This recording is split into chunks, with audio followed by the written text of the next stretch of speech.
नमस्कार साथियों, तो आपके सामने मैं लेके फिर से प्रस्तुत हूँ सीडीपी की बुकाल सीरीज, सीडीपी के शानदार क्वेश्चन। और इसका ये तीसरी कड़ी है। तीसरी कड़ी में आज हम देखेंगे बाल विकास और मनोविज्ञान के क्वेश्चन। तो ये क्वेश्चंस जिसमें टॉपिक्स हमें देखने को मिलते हैं कौन कौन से, बाल विकास डेवलपमेंट का टॉपिक है, लर्निंग अधिगम का टॉपिक है, असेसमेंट एंड इवेल्युएशन आकलन का टॉपिक है, सोशलाइजेशन सामाजिकरण का, जेंडर डिफरेंसेस जो हमें लैंगिक विभेदन देखने को मिलते हैं उसका टॉपिक है, लर्निंग डिसेबिलिटीज वो हमें देखने को मिलेगा इसमें, सोशलाइजेशन सामाजिकरण देखने को मिलेगा। तो ये सारे टॉपिक हमारे पास इसमें आपको देखने को मिलेंगे। ये सेशन सीटेट के लिए बहुत ज्यादा इंपॉर्टेंट है, साथ ही डीएसएसबी के लिए बहुत इंपॉर्टेंट है, स्टेट टेट में भी हमारे पास इसमें कॉन्सेप्चुअल क्वेश्चंस आते हैं। तो चलिए शुरू करते हैं और आज का पहला क्वेश्चन देखते हैं आपके लिए। टाइम शुरू होता है आपका अब। तो ये 30 सेकंड का टाइमिंग का क्वेश्चन नहीं है, 10 सेकंड का है। 10 सेकंड में इस फटाफट इसको आंसर दीजिए, क्योंकि ये हमारे पास पूछा गया है आपसे पीरियड ऑफ इन्फेंसी। तो पीरियड ऑफ इन्फेंसी बिल्कुल यहाँ पे देखते हैं तो हमें क्या देखने को मिलता है, पीरियड ऑफ इन्फेंसी को कहते हैं बर्थ टू 2 ईयर। यहाँ पे शैशवकाल यानी इन्फेंसी पीरियड की बात करेंगे। शैशवकाल अवधि है, बिल्कुल लड्डू क्वेश्चन। ये हमारे पास जन्म से 2 वर्ष था। किस किस मनोवैज्ञानिक ने कहा है, तो हरलॉक ने ये टर्म दी है और हमें टर्म दी है स्टैनले हॉल ने। स्टैनले हॉल ने, इन दो मनोवैज्ञानिकों ने ये टर्म दी है और इसमें हम देखेंगे कि इन दोनों ने हमें जनरल क्लासिफिकेशन ऑफ डेवलपमेंट दिया है, इन्होंने विकास का सामान्य हमें वर्गीकरण दिया है। चलिए अगले क्वेश्चन की तरफ चलें, आपका टाइम शुरू होता है। तो फटाफट इस क्वेश्चन को करें। अकॉर्डिंग टू पियाजे 2 to 7 years stage of cognitive development, पियाजे के अनुसार 2 से 7 वर्ष के बीच का एक बच्चा संज्ञानात्मक विकास की किस अवस्था में है। तो यहां पे हमें पियाजे की अवस्था पूछी गई, हिसाब से अवस्था देखें तो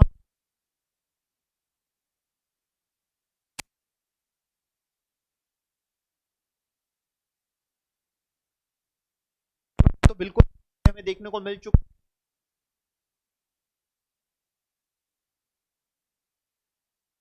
2 से 7 साल देखने को। पर फॉर्मल ऑपरेशन की बात करें, औपचारिक संक्रिया ये है। वहीं पर कॉन्क्रीट ऑपरेशन की बात करें तो ये है हमारे पास 3rd स्टेज। और सेंसरी मोटर करें तो ये है हमारे पास जन्म से 2 वर्ष, जो कि हमें क्या question.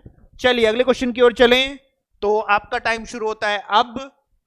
Development proceeds from, Vikas dash से डैश की ओर बढ़ता है। विकास का दिशात्मक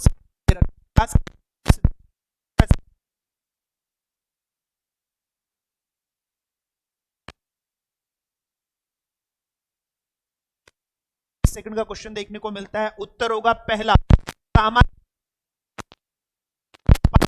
देखने को मिलता है, जिसमें से एक दिशा है सामान्य से विशिष्ट की ओर, एक है सिर से पैर की ओर, एक है हमें केंद्र से बाहर की ओर, एक रहे हमारे पास स्थूल से सूक्ष्म की ओर।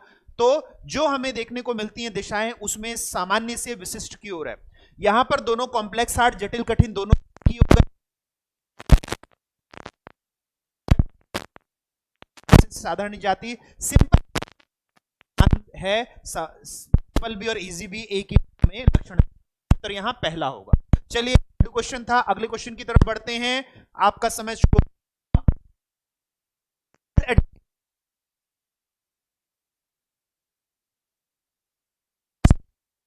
Performance to the level of performance, जब वयस्क सही के वर्तमान स्तर के प्रदर्शन तक प्रगति क्रम को सुगम बनाते हैं। तो ये सुगमीकरण क्या कहलाता है, ये सुगम कहलाता है, ये आंशिक सहयोग स्कैफोल्ड। यहां पे जब हम सुगमीकरण बनाते हैं, यहां पर जो हम असिस्टेंस देते हैं फैसिलिटेशन के लिए, यहां जो हमने संभावित सहायता दी है, इसे हम कहते हैं स्कैफोल्डिंग। इसी के लिए सहयोग देना, यह पाड़ शब्द का प्रयोग किया जाता है, स्कैफोल्डिंग शब्द का प्रयोग किया जाता है। तो जो हम सहायक संरचनाएं देते हैं उसे हम स्कैफोल्डिंग कहते हैं। जिस जोन में ये दिया जाता है उसे कहा जाता है जोन ऑफ प्रॉक्सिमल डेवलपमेंट। तो यहां जोन ना पूछकर क्या पूछ रखा था, हमें पूछ रखा था कि बच्चे को सहायता दो दी जाती है, वयस्क सहयोग क्या कहलाता है, हमारे पास एडल्ट असिस्टेंस क्या कहलाता है। तो एडल्ट असिस्टेंस को हम कहते हैं स्कैफोल्डिंग। उत्तर यहां पे हमें दूसरा देखने को मिलेगा। यहां जिस तरह की लर्निंग होती है उस लर्निंग को कोऑपरेटिव लर्निंग, यहां जो लर्निंग होती है वो होती है कोऑपरेटिव लर्निंग। यहां जो जोन होता है वो होता है समीपस्थ विकास का क्षेत्र, जोन ऑफ प्रॉक्सिमल डेवलपमेंट। यहां जो सहायता दी जाती है वो दी जाती है स्कैफोल्डिंग। किसकी अवधारणा है, तो ये अवधारणा है वाइगॉस्की की। ये हमें वाइगॉस्की की अवधारणा देखने को मिलती है। तो ये अवधारणा है वाइगॉस्की की। चलिए अगले क्वेश्चन को देखें। The process of changing the existing schemas to include new information is called. नवीन जानकारी को शामिल करने के लिए वर्तमान स्कीमा में बदलाव की प्रक्रिया क्या कहलाती है। तो हम क्या कर रहे हैं, चेंजिंग द एग्जिस्टिंग स्कीमा। हम नई जानकारी को शामिल करने के लिए वर्तमान स्कीमा अवधारणा में बदलाव कर रहे हैं।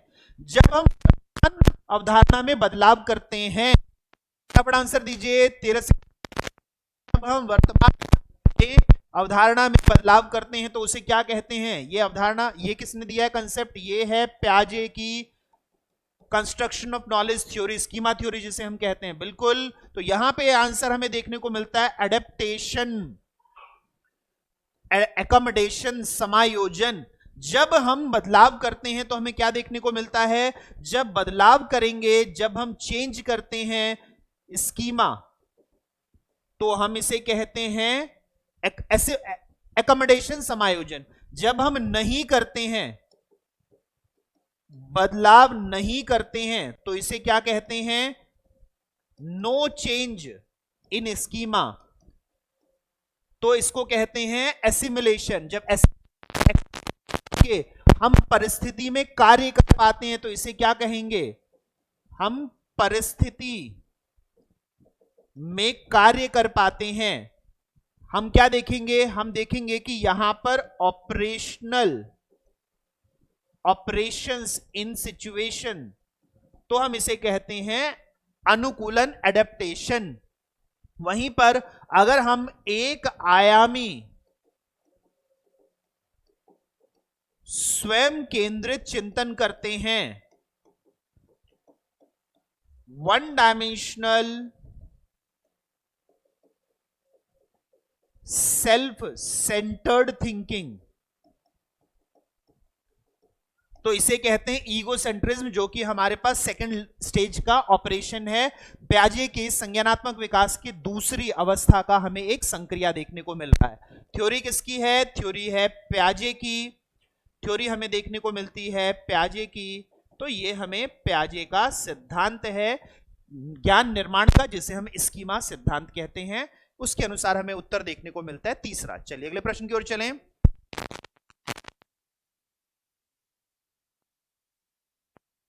डैश होती है। अब यहां पर फिर से हमें देखने को मिलता है, ये किसके द्वारा है, ये फिर से हमें बात की गई है ईगोसेंट्रिज्म और सोशलाइज्ड लिखा है, एनिमिस्टिक लिखा है, नेचर हमें इमेच्योर देखने को मिल रहा है, मैच्योर और इमेच्योर देखने को मिलता है हमें। तो ये जो हमें देखने को मिल रहा है, ये टर्मिनोलॉजी किससे प्रेरित हमें दिख रही है, ये टर्मिनोलॉजी हमें प्रेरित दिख रही है फिर से प्याजे से। ये प्याजे के सिद्धांत के अनुसार पूछा गया। फिर से अगर हम देखें तो ये किसका सिद्धांत है, ये प्याजे के सिद्धांत के हिसाब से प्याजे की लैंग्वेज डेवलपमेंट थ्योरी हमने देखनी है। प्याजे की लैंग्वेज डेवलपमेंट हमने थ्योरी देखनी है। प्याजे बात करते हैं सेकंड जो हमारा स्टेज होता है प्री ऑपरेशन, वो कैसा होता है, वो होता है हमारे पास, तो बिल्कुल यहां आंसर है, वो होता है is more egocentric. Middle childhood की बात की गई है, यानी मिडिल चाइल्डहुड कितना हो गया हमारे पास, वो हो गया हमारे पास 5 से 7 वर्ष। हम 5 से 7 वर्ष के बीच में बात कर रहे हैं, मिडिल चाइल्डहुड को लेके चल रहे हैं। तो 5 से 7 वर्ष, क्योंकि अगर मैं चाइल्डहुड के 3 देखूं अवस्थाएं, तो हमारे पास 2 से 5, 5 से 7 और 7 से 11, ये हमें 7 से 12, ये हमें 3 अवस्था देखने को मिलती है।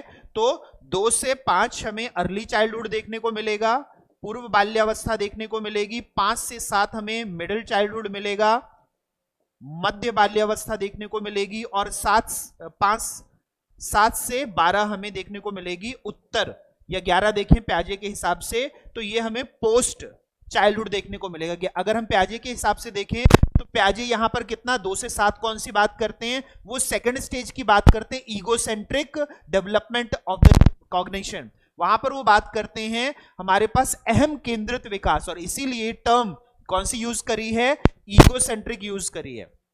तो उत्तर हमारे पास क्या हो जाएगा, पहला हो जाएगा, क्योंकि सेकंड स्टेज जो प्याजे 7 साल में हमें देखने को मिलेगी वो है सेकंड स्टेज। सेकंड स्टेज हमें देखने को मिलती है प्री ऑपरेशनल स्टेज, पूर्व संक्रियात्मक अवस्था देखने को मिलती है, और इस पूर्व संक्रियात्मक अवस्था में हमें स्पीच देखने को मिलती है ईगोसेंट्रिक स्पीच, अहम केंद्रित भाषण। अब इसी को वाइगॉस्की ने प्राइवेट स्पीच कहा है, इसी को वाइगॉस्की क्या कहते हैं, निजी भाषण कहते हैं। तो उत्तर यहां पे पहला देखने को मिलेगा। चलिए अगले क्वेश्चन को देखें। The child centred education involves, बाल केंद्रित शिक्षा में शामिल है, तो बिल्कुल लड्डू क्वेश्चन है। हैंड्स ऑन एक्टिविटीज, हस्तपरक गतिविधियां, सिटिंग इन अ कॉर्नर, बच्चों को कोने में बिठा देंगे, 2 थप्पड़ मारा, कोने में बैठ जा, यहीं बैठा रहेगा, घूमेगा नहीं फिरेगा नहीं, बैठ के चल पड़ा। लर्निंग इन रिस्ट्रिक्टेड एनवायरनमेंट, प्रतिबंधित परिवेश में ये करना है ये नहीं करना। अच्छे बच्चे कैसे, मुंह पे उंगली ऐसे, कहां जा रहे, अब बैठ। तो ये जो हमें देखने को मिलेगा प्रतिबंधित परिवेश। फिर activities that do not include play, वो गतिविधियां जिसमें खेलनी बक बक बक बक बक करता रहे टीचर, तो कौन सा हमें देखने को मिलेगा, बिल्कुल यहां पर हमें लड्डू क्वेश्चन, हैंड्स ऑन एक्टिविटीज, बच्चों के लिए हम हस्तपरक गतिविधियां करवाएंगे। क्या नहीं करवाना, कोने में नहीं बिठाना। फिर क्या करना है, हमने बच्चों को लचीलापन देना है, हमने फ्लेक्सिबिलिटी देनी है, कोने में नहीं बिठाना, बच्चों को अधिक से अधिक लचीलापन देना है, जिससे कि बच्चों के शरीर और दिमाग को हम खोल सकें, विकसित कर सकें। हमने प्रतिबंधित प्रवेश नहीं देना, हमने रिस्ट्रिक्टेड एनवायरनमेंट नहीं देना। फिर हमने कैसा एनवायरनमेंट देना है, हमने कंस्ट्रक्टिविस्ट एनवायरनमेंट देना है। हमने कैसा देना है, हमने निर्माणवादी परिवेश देना है। निर्माणवादी परिवेश कैसा होता है, ये होता है डेमोक्रेटिक। हमने लोकतांत्रिक परिवेश देना है। कैसा परिवेश देना है, निर्माणवादी और लोकतांत्रिक परिवेश देना है। गतिविधियां जिनमें खेल शामिल ना हो, नहीं, हमने खेल आधारित गतिविधियां देनी है। हमने क्या देनी है, हमने प्ले बेस्ड एक्टिविटीज देनी है। नहीं, गलत है, डू नॉट गलत है, हमने प्ले बेस्ड एक्टिविटीज देनी है, हमने खेल आधारित गतिविधियां ही देना है।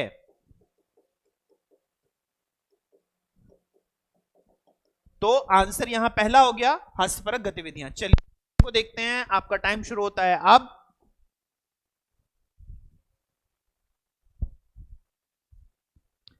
The class teacher observed Raghav in her class playing melodious self-composed music on his keyboard. The class teacher thought that the Raghav seemed to be. Gardner के बहुबुद्धि सिद्धांत का प्रश्न है। हिंट क्या हो गया, गार्डनर का बहुबुद्धि सिद्धांत। अध्यापक राघव को देखता है कि बोर्ड पे स्वयं के द्वारा तैयार किए गए मधुर संगीत को बना रहा है, म्यूजिक बजा रहा है। किस तरह की बुद्धि है, किस तरह की बुद्धि है, गार्डनर के बहुबुद्धि सिद्धांत के अनुसार। यहां पे हमें गार्डनर की मल्टीपल इंटेलिजेंस थ्योरी देखने को मिल रही है। यहां गार्डनर का बहुबुद्धि सिद्धांत है,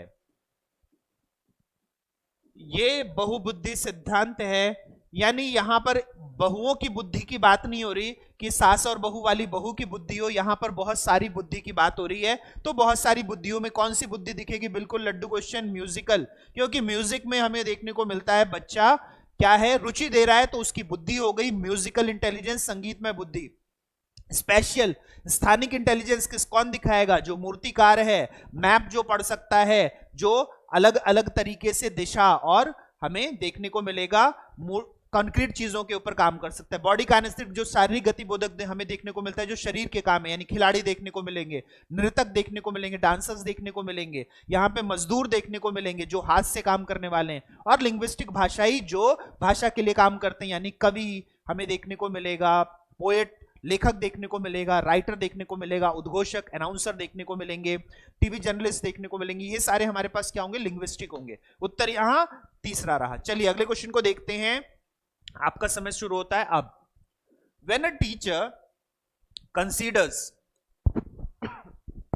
boys as naturally better at mathematics than the girls. It showed that the teachers.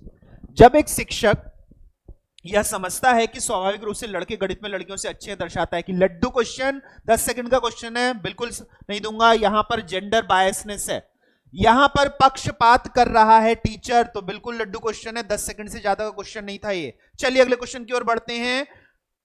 बिल्कुल आपका समय शुरू होता है अब।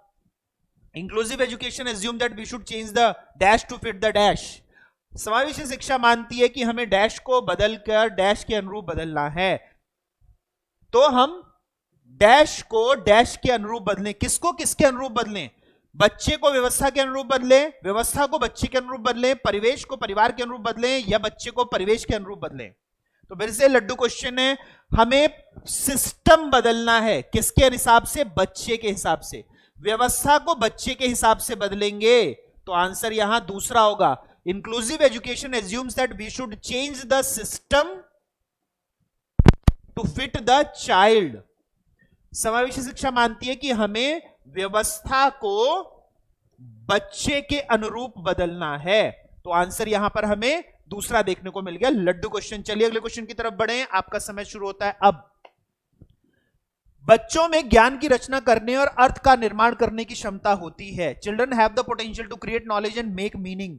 क्या है ये हमारे पास? फिर से एक शिक्षक की भूमिका क्या होगी? रोल ऑफ ए टीचर क्या होगा? लड्डू क्वेश्चन है, शिक्षक की भूमिका, फटाफट 10 सेकंड का क्वेश्चन है, 10 सेकंड और दे देता हूं मैं, तो ये 20 सेकंड पूरे हुए। और आंसर है हमारे पास फैसिलिटेटर, सुगमीकर्ता, जो कि अब हमारे पास टीचर का रोल है। आज की डेट में टीचर का रोल क्या है? बक बक बक करना नहीं है, जो मैं कर रहा हूं ये करना नहीं है। नेगोशिएटर नहीं है, तालमेल बिठाने वाला नहीं है, कम्युनिकेटर और लेक्चर नहीं है, लेक्चरबाजी नहीं करनी है, डायरेक्शनर नहीं है कि अलग अलग निर्देश दे दिया और बैठ गया, नहीं। अब उसको फैसिलिटेट करना है, सभी तरह की गतिविधियां उसको क्रियान्वित करनी है, सुगमीकृत करनी है। उत्तर यहां रहेगा तीसरा। चलिए अगले क्वेश्चन की तरफ बढ़े, तो आपका समय शुरू होता है अब। विच one of the following is not a characteristic of gifted children. इनमें से कौन सी विशेषता प्रतिभाशाली बच्चों की नहीं है? हायर ऑर्डर, उच्च श्रेणी की मानसिक प्रक्रिया, हाई सेल्फ एफिकेसी, उच्च आत्म क्षमता, बिलो एवरेज, निम्नौस्तीय मानसिक प्रगति, सॉल्विंग प्रॉब्लम्स, अंतर्दृष्टिपूर्वक समस्याओं का समाधान करना। नहीं है पूछा गया है गिफ्टेड के लिए, नॉट अ कैरेक्टरिस्टिक नहीं है, तो बिल्कुल लड्डू क्वेश्चन। हमें क्या देखने को मिलता है? बिलो एवरेज मेंटल प्रोसेसन, निम्न औस्तीय मानसिक प्रक्रियाएं उनकी देखने को नहीं मिलेंगी जो गिफ्टेड चिल्ड्रन होंगे। जो प्रतिभाशाली बालक हैं उनमें हमें हायर ऑर्डर हॉट्स दिखेंगे, मानसिक प्रक्रियाएं उच्च स्तर की दिखेंगी, आत्म क्षमता दिखेगी, सेल्फ हमें एफिकेसी दिखेगी, अंतर्दृष्टि समस्या समाधान दिखेगा, इनसाइटफुल प्रॉब्लम सॉल्विंग दिखेगी। तो उत्तर यहां पे तीसरा रहेगा। बिल्कुल लड्डू क्वेश्चन था। अगले क्वेश्चन की ओर बढ़ते हैं, आपका समय शुरू होता है अब। According to the pre conventional level of Kohlberg theory, to which of the following would an individual turn when making a moral decision. Kohlberg के सिद्धांत के पूर्व परंपरागत स्तर के अनुसार कोई नैतिक निर्णय लेते समय एक व्यक्ति निम्नलिखित में से किस तरफ प्रवृत्त होगा? तो किस तरफ प्रवृत्त होगा? यहां पर हमें देखने को मिल रहा है potential punishment, personal need, individual value, family expectation. तो यहां प्री कन्वेंशनल लेवल है। स्तर कौन सा हमें देखने को मिल रहा है? पूर्व परंपरागत स्तर। पूर्व परंपरागत स्तर हमारे पास है, तो पूर्व परंपरागत स्तर में हमें क्या क्या देखने को मिलता है? Punishment, needs and desire, individual values या फैमिली एक्सपेक्टेशंस। तो यहां पर हमें देखने को मिलता है पूर्व परंपरागत स्तर में पोटेंशियल पनिशमेंट इन्वॉल्व हमें देखने को मिलेगी, पोटेंशियल हमें देखने को मिलेगा यहां पे। अब अगर हम देखें यहां पर हमें क्या दे रखा है? तीन और चीजें दे रखी हैं। फैमिली एक्सपेक्टेशंस, फैमिली एक्सपेक्टेशंस किस पे आता है? ये स्टेज 3, लेवल 2, पहला किस पे है? Stage 1, level 1। Personal need and desires, व्यक्तिगत आवश्यकताएं तथा इच्छाएं, और इंडिविजुअल वैल्यूज, तो व्यक्तिगत आवश्यकताएं तथा इच्छाएं हमें कहां देखने को मिलेंगी?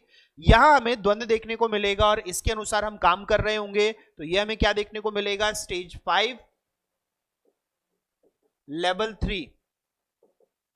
और व्यक्तिगत मूल्य देखने को मिलेंगे स्टेज 6, लेवल 3। तो तो यहां पर जो हमारा लेवल 1 आता है पूर्व परंपरागत स्तर, जो कि पहला स्तर है, दूसरा है कन्वेंशनल मोरालिटी यानी परंपरागत स्तर, तीसरा है पोस्ट कन्वेंशनल मोरालिटी हमारे पास। तो जब हम देखते हैं कि हमें राइट्स और इंडिविजुअल देखने को मिलते हैं, इंडिविजुअल राइट्स एंड एक्सचेंज देखने को मिलता है, तो ये हमें क्या देखने को मिलता है, पर्सनल नीड जो कि स्टेज 5 है। स्टेज 6 हमें यूनिवर्सल मोरालिटी देखने को मिलती है, हमें सार्वभौमिक नैतिकता देखने को मिलती है। स्टेज 3 अच्छा लड़का अच्छी लड़की, good girl good boy orientation, ये हमें स्टेज 3 देखने को मिलता है, जो लेवल 2 का हो गया, परंपरागत नैतिकता हो गया। तो उत्तर यहां पे पहला देखने को मिलेगा।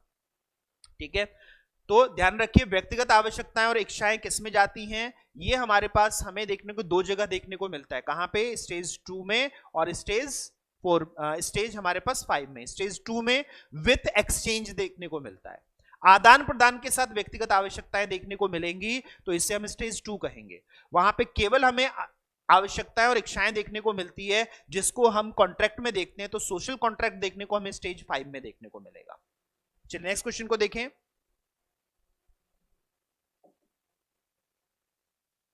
आपका समय शुरू होता है अब।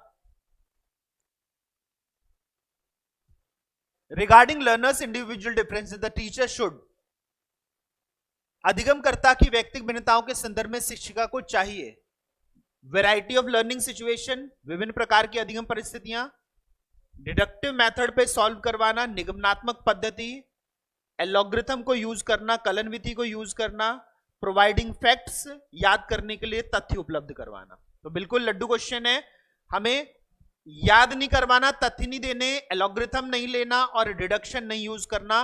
डिडक्शन की जगह हमने क्या यूज करना है, इंडक्शन यूज करना है। यहां पर इंडक्टिव मेथड यूज होगा। हमने निगमनात्मक पद्धति की जगह क्या करना है, आगमनात्मक पद्धति यूज करनी है।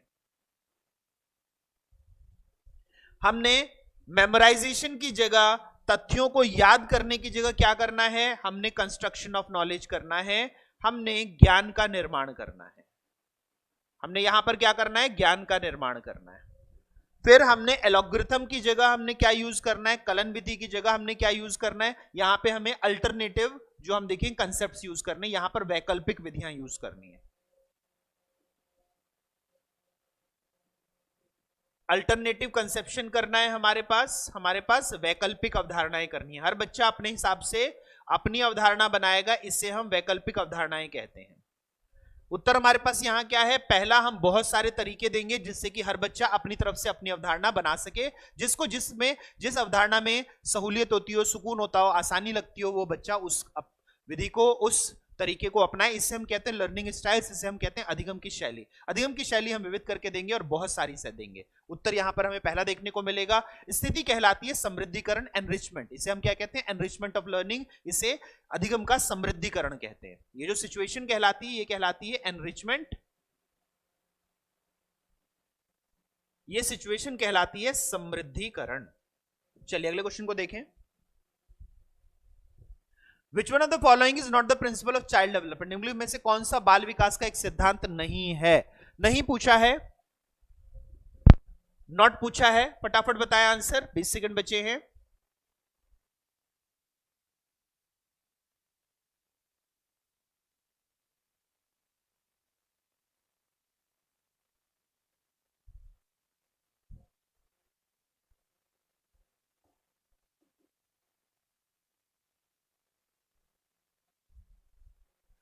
All development follows a sequence, यहां पे हमें देखने को मिलता है सभी विकास एक क्रम का पालन करते हैं। तो all areas of development are important, विकास के सभी क्षेत्र महत्वपूर्ण है। सभी विकास परिपक्वता तथा अनुभव की अंतःक्रिया परिणाम होते हैं, सभी विकास तथा अधिगम का एक समान गति से आगे बढ़ते हैं। तो यहां पे हमें देखने को मिलेगा क्रम का पालन करते हैं, डेवलपमेंट फॉलोज अ सीक्वेंस, ये सही हमें देखने को मिलता है। सभी एरियाज इंपॉर्टेंट है, विकास के सभी क्षेत्र महत्वपूर्ण है, ये भी हमें सही देखने को मिलता है। Result from interaction of maturation and experience, maturation और एक्सपीरियंस का इंटरेक्शन होना, परिपक्वन तथा अनुभव की अंतरक्रिया, ये भी हमें ठीक देखने को मिलती है। तो अगर हम देखें तो हमें क्या देखने को मिल रहा है, ये कथन भी ठीक है, ये कथन भी ठीक है, ये कथन भी ठीक है। कौन सा गलत है, all development learning proceed in equal rate, सभी विकास तथा अधिगम एक समान गति से देखते हैं, तो ये एक समान गति हमें देखने को नहीं मिलती। यहां पे भिन्न गति का सिद्धांत होता है।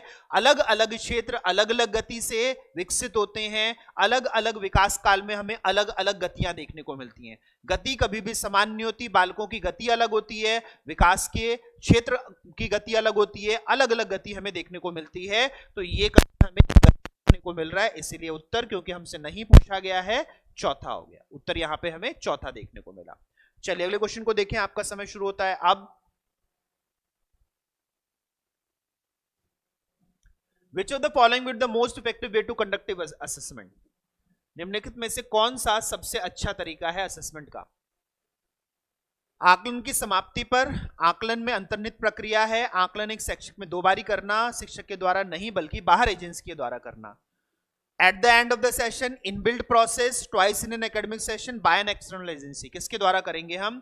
तो यहां पर बिल्कुल लड्डू क्वेश्चन हमें देखने को मिल रहा है एंड ऑफ द सेशन, समाप्ति की ओर। तो ये हमारे पास कंटिन्यूअस नहीं हुआ। इनबिल्ट प्रोसेस, अंतर्निहित प्रक्रिया, ये बिल्कुल ठीक देखने को मिलेगी। ट्वाइस, सत्र में 2 बारी, फिर से निरंतर नहीं हुआ, अंत और 2 बारी निरंतर नहीं हुआ। और बाह्य एक्सटर्नल एजेंसी समावेशित नहीं हुआ, इंक्लूसिव नहीं देखेंगे। तो यहां पर हमें क्या देखने को मिलेगा? किसी बाह्य एजेंसी के द्वारा कराना चाहिए, तो यह भी हमें देखने को नहीं मिलेगा। चलिए इस क्वेश्चन को देखें। Which one of the following is related to creativity, निम्नलिखित में से कौन सा सृजनात्मकता से संबंधित है? अपसारी, अभिसारी, सामयिक, अहमवादी। फटाफट 10 सेकंड का है। सृजनात्मकता, क्रिएटिविटी, ज्यादा लंबा क्वेश्चन नहीं है, 10 सेकंड का है, तो 5 सेकंड और लीजिए फटाफट फटाफट। तो यहां पर जब हम सृजनात्मकता की बात करते हैं, क्रिएटिविटी की बात करते हैं, तो होली ट्रिनिटी 3 चीजें मैंने इसमें बताई थी। क्या क्या बताया था? मैंने बताया था फ्लेक्सिबिलिटी, मैंने बताया था ओरिजिनलिटी, और क्रिएटिविटी के लिए तीसरी चीज थी डाइवर्जेंट थिंकिंग। यानी आंसर यहां पर पहला है, डाइवर्जेंट थिंकिंग, अपसारी। यहां पर हमें लचीलापन देखने को मिलता है, यहां हमें मौलिकता देखने को मिलती है, यहां हमें अपसारी चिंतन देखने को मिलता है। ये तीनों मिलकर हमें क्रिएटिविटी देते हैं, सृजनात्मकता देते हैं। उत्तर यहां पहला रहेगा। अगला क्वेश्चन आपका समय शुरू होता है अब। Children would Vygotsky agree with, बच्चों के बारे में किस कथन के लिए वाइगोस्की सहमत होंगे? बच्चे समवयस्कों और वयस्कों के साथ सामाजिक अंतरक्रिया के माध्यम से सीखते हैं। बच्चे तब सोचते हैं जब उनके लिए आकर्षक पुरस्कार किए जाएं। बच्चों के चिंतन को तब समझा सकते हैं जब प्रयोगशाला में पशुओं पर प्रयोग किए जाएं। बच्चे जन्म से शैतान होते हैं और उन्हें दंड देकर नियंत्रित किया जाना चाहिए।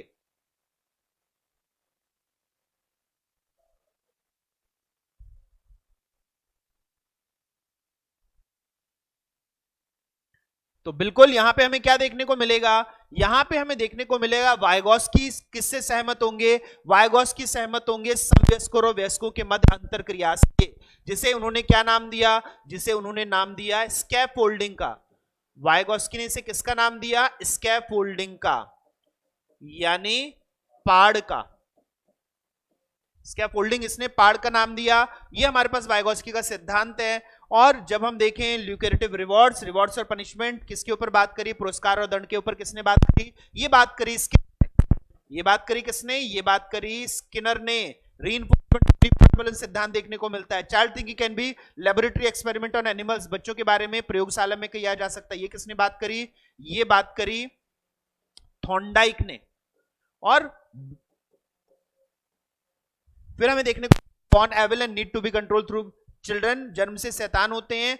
तो ये मौलिक पाप हमें देखने को मिलता है, ये ओरिजिनल सिन देखने को मिलता है हमें। तो ये जो हमें सिद्धांत है, ये सिद्धांत, इसमें आंसर हमें पहला देखना। नेक्स्ट क्वेश्चन को देखें।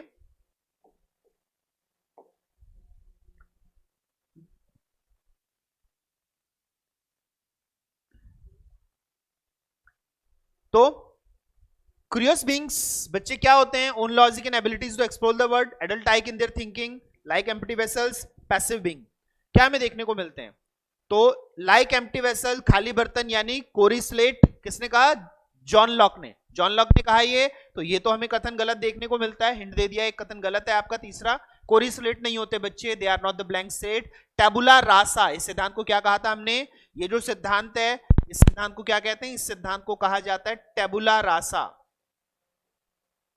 इसी को टेबुला रासा कहा जाता है, कोरी स्लेट अवधारणा कहा जाता है। बच्चे कैसे हैं, बिल्कुल पहला हमें देखने को मिलेगा, ये हमें प्याजे के सिद्धांत के हिसाब से देखने को मिलता है, और प्याजे ने इसका खंडन किया कि एडल्ट लाइक थिंकिंग करते हैं, क्वांटिटेटिव इंक्रीज होता है, वयस्कों की भांति नहीं होते, बच्चों की और वयस्कों का चिंतन अलग अलग पाया जाता है। प्याजे ने क्या कहा, बच्चों का और चिंतन का जो बच्चों का और वयस्कों का जो चिंतन है उसकी क्वालिटी बिल्कुल अलग हमें देखने को मिलती है, उसका हमें जो गुण देखने को मिलेगा बिल्कुल वो अलग देखने को मिलेंगे। निष्क्रिय जीव होते हैं, ये बात कही वॉटसन ने,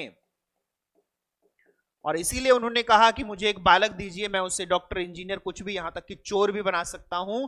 तो ये बात कही वॉटसन ने। उत्तर यहां पे हमें क्या देखने को मिलेगा, पहला। चलिए अगले क्वेश्चन की तरफ चलें।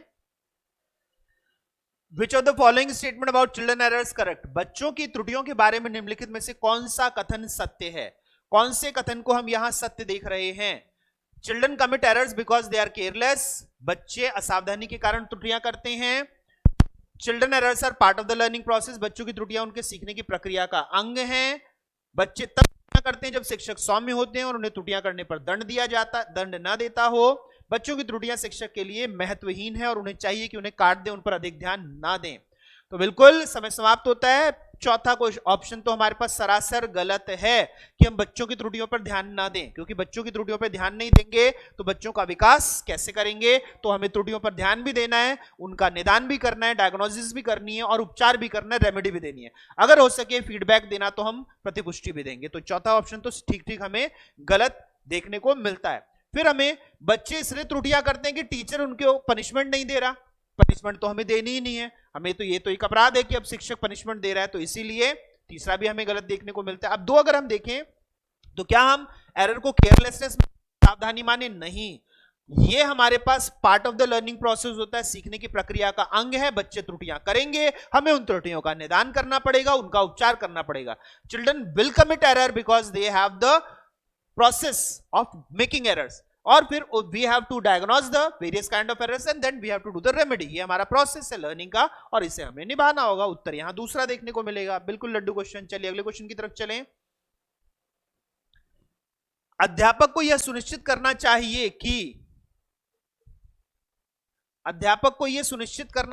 कि उसकी कक्षा के सभी शिक्षार्थी अपने आप को स्वीकृत, सम्मानित समझे। इसके लिए शिक्षक को चाहिए A teacher need to ensure that all learners in the class feel accepted and valued. Make strict rules and punishment. Children, कड़े नियम बनाए, बच्चों को दंड दें। Look down upon children, disadvantaged background, वंचित पृष्ठभूमि से बच्चे वालों के लिए तिरस्कार रखें और उनको ज्यादा परिश्रम करने के लिए कहें। उन शिक्षार्थियों का पता लगाएं जो अच्छी इंग्लिश नहीं बोल सकते, और अपने शिक्षार्थियों की सामाजिक सांस्कृतिक पृष्ठभूमि की जानकारी प्राप्त करें, कक्षा में विविध मतों को प्रोत्साहित करें। तो बिल्कुल क्वेश्चन है हमारे पास, आंसर रहेगा हमें प्रोत्साहित करना है विविध मतों को। We have to facilitate and encourage the diverse option.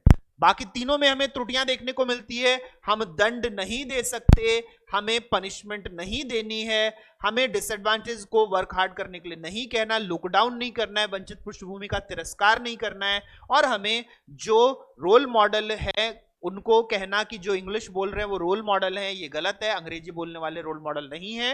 Role model कौन होगा? जो समावेशन करे, जो इंक्लूजन करे। तो उत्तर यहां चौथा देखने को मिलेगा। चलिए अगले क्वेश्चन की ओर चलें, आपका समय शुरू होता है। Suresh generally like to study alone quietly in a room with his friend, this is because difference in there. Suresh सामान्य रूप से एक शांत कमरे में अकेले बैठता है, जबकि मदन एक समूह में पढ़ता है, मित्रों के साथ पढ़ता है।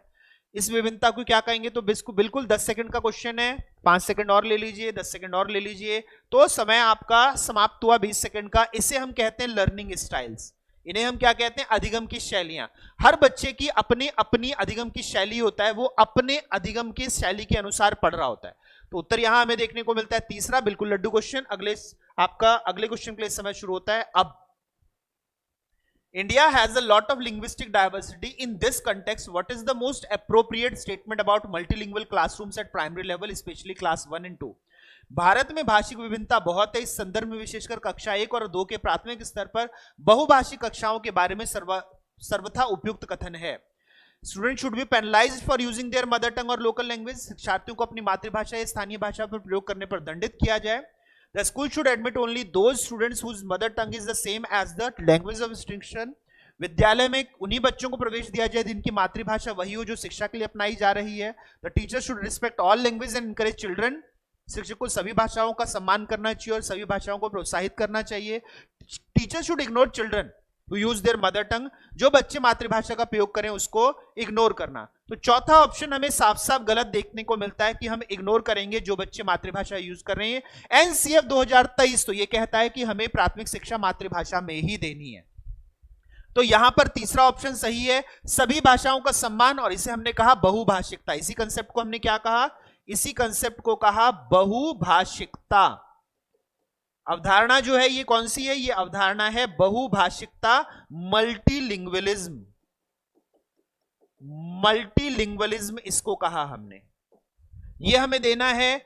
हम विद्यालय में प्रवेश केवल मातृभाषा के लिए दें, ये भी नहीं है. हमें सब भाषाओं को समावेशन देना है. और स्टूडेंट शुड बी पेनलाइज्ड. हमें पेनलाइज नहीं करना बल्कि इसको प्रमोट करना है कि मातृभाषा में बच्चा शिक्षा प्राप्त करे. उत्तर यहां हमें तीसरा देखने को मिलेगा. चलिए अगले क्वेश्चन को देखते हैं. आपका समय शुरू होता है अब.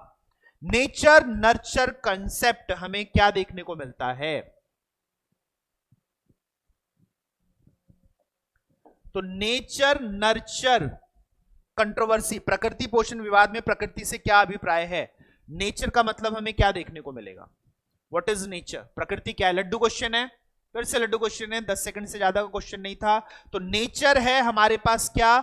बायोलॉजिकल गिवन और द हेरिडिटी इंफॉर्मेशन. बच्चे की जैविकीय विशेषताएं या वंशानुक्रम सूचनाएं, इसे हम कहते हैं बच्चे का नेचर. ये बच्चे की प्रकृति होती है. नेचर जो बच्चे की प्रकृति कही जाती है वो होती है बायोलॉजिकल. जबकि जो नर्चर कहते हैं वो एनवायरमेंट अराउंड अस होता है. यहां पे जो आसपास का वातावरण होता है इसे हम क्या कहते हैं? इसे हम नर्चर कहते हैं. इसे हम पोषण कहते हैं. या जो भौतिक और सामाजिक संसार की जटिल शक्तियां हैं इसे हम नर्चर कहते हैं, इसे हम पोषण कहते हैं. तो ये हमें दोनों देखने को मिलता है. क्या? ये पोषण देखने को मिलता है, ये हमें देखने को मिलता है नर्चर है ये. चलिए नेक्स्ट क्वेश्चन को देखें. नेक्स्ट हमें देखने को मिलता है mass media is becoming a very important agency of socialisation. जनसंचार माध्यम सामाजिकरण का एक महत्वपूर्ण माध्यम है. इसमें से कौन सा सबसे उपयुक्त कथन है? फटाफट देखने को देखिएगा.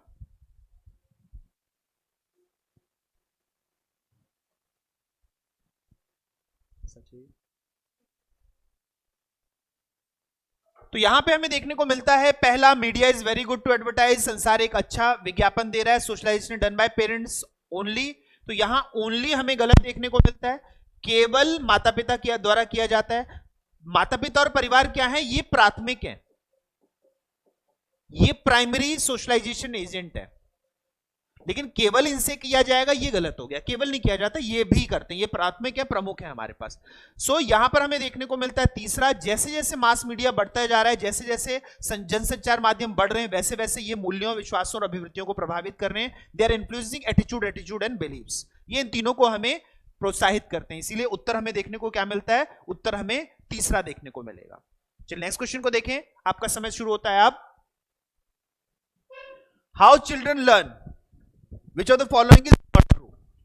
इससे क्या सही नहीं है? बच्चे किस प्रकार से सीखते हैं, कौन सा इसमें सही नहीं है? Which of the following not true. Learn in class only, केवल कक्षा में सीखते हैं. Learn when they are cognitively ready, तब सीखते हैं जब वे संज्ञानात्मक रूप से तैयार होते हैं. Learn in number of ways, बच्चे अन्य प्रकार से सीखते हैं, तब सीखते हैं जब वे संज्ञानात्मक रूप से तैयार होते हैं. तब सीखते हैं जब वो स्वाभाविक रूप से प्रेरित होते हैं. सही नहीं है पूछा गया है. तो बिल्कुल लड्डू क्वेश्चन देखें हम. बच्चे कब कब सीखते हैं? बच्चे तब सीखते हैं जब संज्ञानात्मक रूप से तैयार होते हैं, when they are cognitively ready. कौन कहते हैं कॉग्निटिव रेडी के लिए? ये कथन कहते हैं प्याजे. ये प्याजे का कथन है कि बच्चों को कॉग्निटिवली रेडी होना चाहिए. Children learn in a number of ways, बच्चे बहुत तरीके से सीखते हैं. ठीक है, बच्चे अनेकों प्रकार से सीखते हैं. तो ये किसने कहा है? अनेकों प्रकार से सीखते हैं. ये हो गया हमारे पास लर्निंग स्टाइल्स का. लर्निंग स्टाइल्स किसका है? लर्निंग स्टाइल्स हमें देखने को मिलता है स्टीफन का, जो जिन्होंने VKIT मॉडल दिया है. ये हमें देखने को मिलता है VKIT मॉडल. फिर children learn as they are naturally motivated, जब वो स्वाभाविक रूप से प्रेरित होते हैं। ये किसने बात कही है? ये तत्परता का सिद्धांत थॉर्नडाइक का है।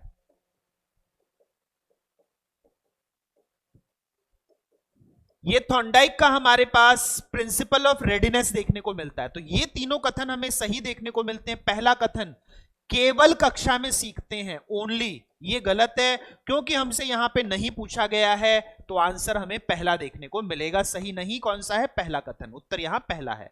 चलिए देखें, आपका समय शुरू होता है अब।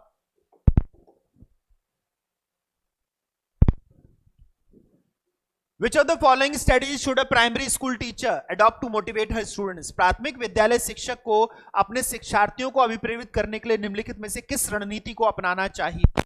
इनकरेज कंपटीशन और मार्क्स अमॉन्ग्स इंडिविजुअल स्टूडेंट, प्रत्येक शिक्षार्थी में अंक लाने के लिए स्पर्धा को प्रोत्साहित करना, यूथ के लिए हेल्प चिल्ड्रन इंटरेस्ट एंड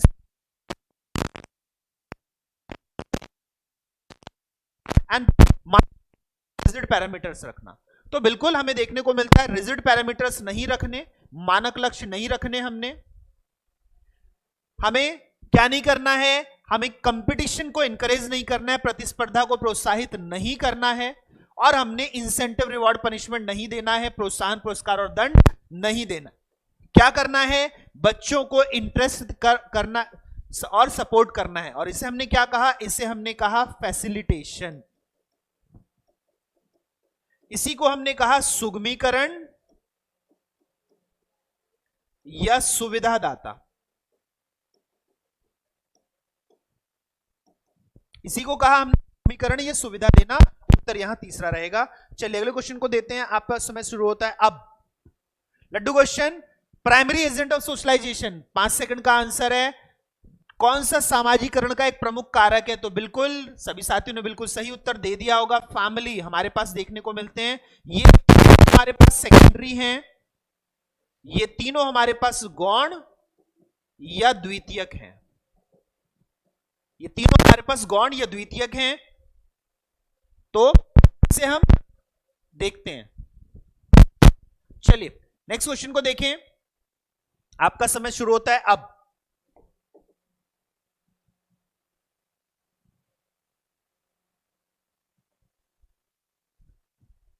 फिर से लड्डू क्वेश्चन है, एक प्रभावी शिक्षण नीति है क्योंकि बच्चों को समूह कार्य देना, इससे शिक्षक का काम कम हो जाता है, रिड्यूस हो जाता है टीचर का work. Some children to dominate, इससे कुछ बच्चों को हावी होने की अनुमति होती है। Children learn from each other, support each other, बच्चे एक दूसरे से सीखते हैं और परस्पर सहयोग देते हैं और अपना काम जल्दी करने में समर्थ होते हैं। बिल्कुल लड्डू क्वेश्चन, बिल्कुल। यहां पर हमें क्या देखने को मिलता है? यहां हमें देखने को मिलता है कोऑपरेटिव लर्निंग।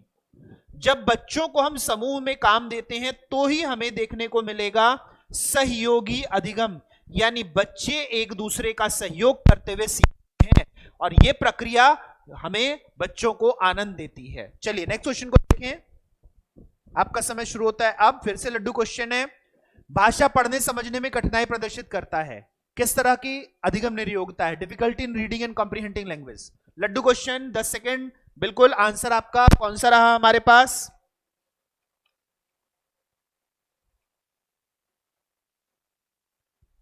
तो सभी साथियों ने लगभग सही दिया होगा। पठन अक्षमता, डिसलेक्सिया है यहां पर।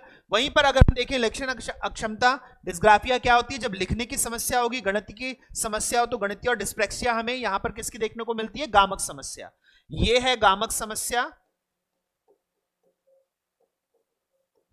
ये मोटर प्रॉब्लम्स है या मूवमेंट प्रॉब्लम्स कह दें, मोटर प्रॉब्लम्स या मूवमेंट प्रॉब्लम्स। जब चलने फिरने की दिक्कत हो तो उसे हम डिस्प्रेक्सिया कहते हैं। डिस्ग्राफिया लेखन लिखने की है, राइटिंग की होती है ये, और डिस्कैल्कुलिया गणित की होती है। चलिए नेक्स्ट क्वेश्चन को देखें, ये लड्डू क्वेश्चन था, आंसर पहला है। आपका समय शुरू होता है अब। क्या बच्चे इसलिए भाषा अर्जित करते हैं क्योंकि उनमें आनुवांशिक रूप से ऐसा करने की प्रवृत्ति होती है, या उनके माता पिता अवस्था से उनके गहन रूप से सिखाते हैं? यह प्रश्न आवश्यक रूप से दर्शाता है। Acquire language because they are genetically predisposed or because parents intensively teach them from an early age? क्या चीज रहेगी दोनों में से? क्या पेरेंट्स का? बिल्कुल लड्डू को 20 सेकंड से ज्यादा नहीं लगने चाहिए। ये है नेचर नर्चर डिबेट, यही है प्रकृति और पोषण पर बहस, कि प्रकृति महत्वपूर्ण है या पोषण महत्वपूर्ण है, अनुवांशिकता महत्वपूर्ण है या फिर माता पिता का पालन पोषण महत्वपूर्ण है। यही कहलाती है हमारे की। चलिए, development of the capacity for abstract scientific thinking is the characteristics. अमूर्त वैज्ञानिक चिंतन के लिए क्षमता का विकास निम्नलिखित अवस्थाओं से किसकी विशेषता है? इस अमूर्त चिंतन को हम क्या कहते हैं? इस चिंतन को कहा जाता है हाइपोथेटिको deductive thinking.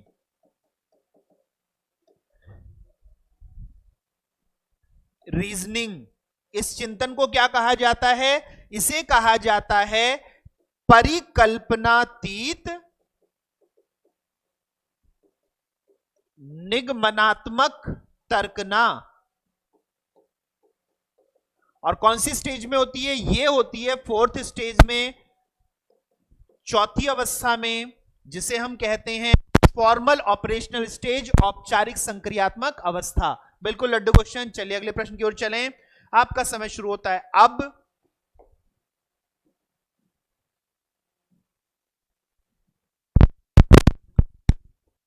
You do this for me and I will do that for you. तुम मेरे लिए करो, मैं तुम्हारे लिए करूंगा। एक हाथ दे दूसरे हाथ ले। किस प्रकार की नैतिकता कोलबर्ग के हिसाब से जब बच्चा इस तरह की बात करता है? इंस्ट्रूमेंटल पर्पस, सहायक उद्देश्य, पनिशमेंट ओबीडियंस, दंड आज्ञा पालन, गुड बॉय गुड गर्ल, अच्छा लड़का अच्छा लड़की, सोशल कॉन्ट्रैक्ट, सामाजिक अनुबंध। तो बिल्कुल लड्डू क्वेश्चन है, आंसर रहेगा इंस्ट्रूमेंटल पर्पस, सहायक उद्देश्य। मेरे एक्सचेंज, एक दूसरे से आदान प्रदान करना, और इसके ऊपर नैतिकता, पनिशमेंट और ओबीडियंस, जो बड़े आज्ञा देंगे उसको मानना, जिसके लिए दंड मिलेगा उसको ना करना। नैतिकता अनैतिकता दंड और पुरस्कार से चलेगी, तो ओबीडियंस पनिशमेंट। स्टेज 1 ये कौन सी है? ये है स्टेज 2, पनिशमेंट ओरिएंटेशन है स्टेज 1। अच्छा लड़का अच्छी लड़की, अपने दोस्तों के अपने माता पिता के कहे अनुसार चलना, अच्छा लड़का अच्छा लड़की यानी उनके अनुसार अच्छा कहलाना। ये क्या है? मिली हमें स्टेज 3। स्टेज 4 सामाजिक व्यवस्था की, जो कि हमें नहीं दे रखी है। और फिर स्टेज 5 सोशल कॉन्ट्रैक्ट हमें दे रखा है, ये है स्टेज 5, जिसमें हम अपनी इच्छाओं के अनुसार, अपनी आवश्यकताओं के अनुसार मानते कि हम समाज में कॉन्ट्रैक्ट में हैं और हमें देखने को मिलना चाहिए। तो ये हमें क्या देखने को मिलेगा? ये हमें देखने को मिलेगा स्टेज 5, ये है स्टेज 3। और फिर यूनिवर्सलाइजेशन यानी सार्वभौमिक नियमीकरण, स्टेज 6 हमें देखने को मिलता है 3 लेवल में कोलबर्ग के। यहां आंसर पहला रहेगा। चलिए अगले क्वेश्चन को देखते हैं, आपका टाइम शुरू होता है अब। प्रोग्रेसिव एजुकेशन, प्रगतिवादी शिक्षा क्या है? प्रोग्रेसिव एजुकेशन, प्रगतिवादी शिक्षा क्या है? सो reaffirms the belief that the teacher has to be firm in her approach. In today's world, children cannot be taught without using a punishment. इस मत पर विश्वास करती है कि शिक्षक को अपने उपागम में दृढ़ रहना है और वर्तमान समय में बिना दंड का प्रयोग किए बच्चों को पढ़ाया नहीं जा सकता।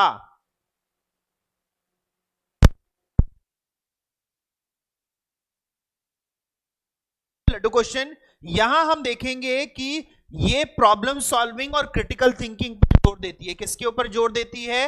प्रॉब्लम सॉल्विंग और क्रिटिकल थिंकिंग के ऊपर जोर देती है। हमें यहां पे हमें देखने को मिलता है कि प्रॉब्लम सॉल्विंग है और क्रिटिकल थिंकिंग है हमारे पास। तो हमें क्या चीज देखने को मिलेगी?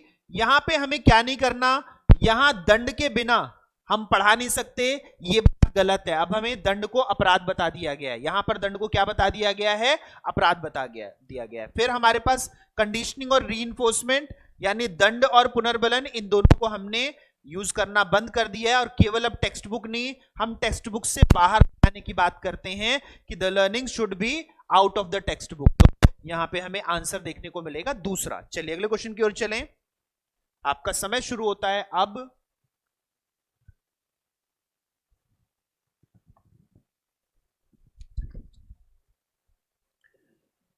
Question encouraging students to voice their individual opinions. विभिन्न मुद्दों और विमर्शों पर उनके लिए कारण प्रस्तुत करते हुए बच्चों को अपनी व्यक्तिगत राय को व्यक्त करने के लिए प्रोत्साहित करना। अभिसारी, पुनःस्मरण, मानकीकृत, विश्लेषणात्मक और आलोचनात्मक। कन्वर्जेंट है, रिकॉल है, स्टैंडाइज है, एनालिटिकल है। किसको देखते हैं हम यहां पर?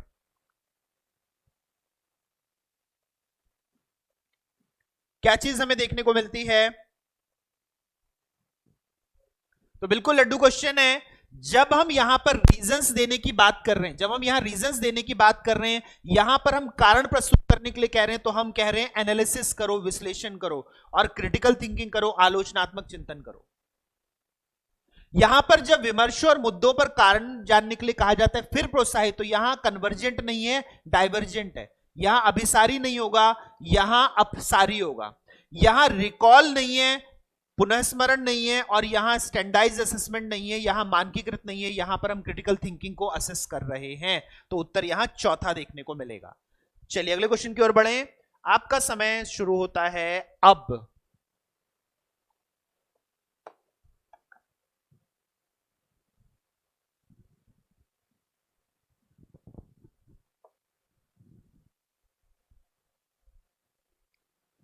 Which of the following statement best sums up the relation between development and learning? विकास और अधिगम के बीच संबंध को सर्वश्रेष्ठ रूप में जोड़ता है। समानार्थक परिभाषी है, सिनोनिम है, related in a complex manner, जटिल तरीके से, अधिगम से स्वतंत्र, अधिगम विकास के पीछे रहता है। तो यहां पर जो हमें देखने को मिलेगा, पहले न तो कोई आगे है न कोई पीछे है, न लर्निंग आगे है न डेवलपमेंट पीछे, ये दोनों तो हम सरासर गलत कर दें। दूसरा, अब हम देखते हैं कि दोनों में क्या संबंध है। तो दोनों में संबंध है जटिलता का। दोनों में किस तरह का संबंध देखने को मिल रहा है? दोनों में जटिलता का संबंध देखने को मिल रहा है। और ये समानार्थी नहीं है, सिनोनिमस नहीं है। ये इन दोनों के अर्थ अपने अलग अलग है, लेकिन दोनों एक दूसरे से बहुत जटिलता से संबंधित रहते हैं, एक दूसरे को प्रभावित करते हैं बहुत अच्छे तरीके से। तो इसीलिए उत्तर हमें यहां दूसरा देखने को मिलेगा। चलिए अगले प्रश्न को देखें। Which one of the is not a principle of development? इनमें से कौन सा विकास का एक सिद्धांत नहीं है? Not a principle पूछा गया है, नहीं है। फटाफट आंसर दीजिए, 20 सेकेंड।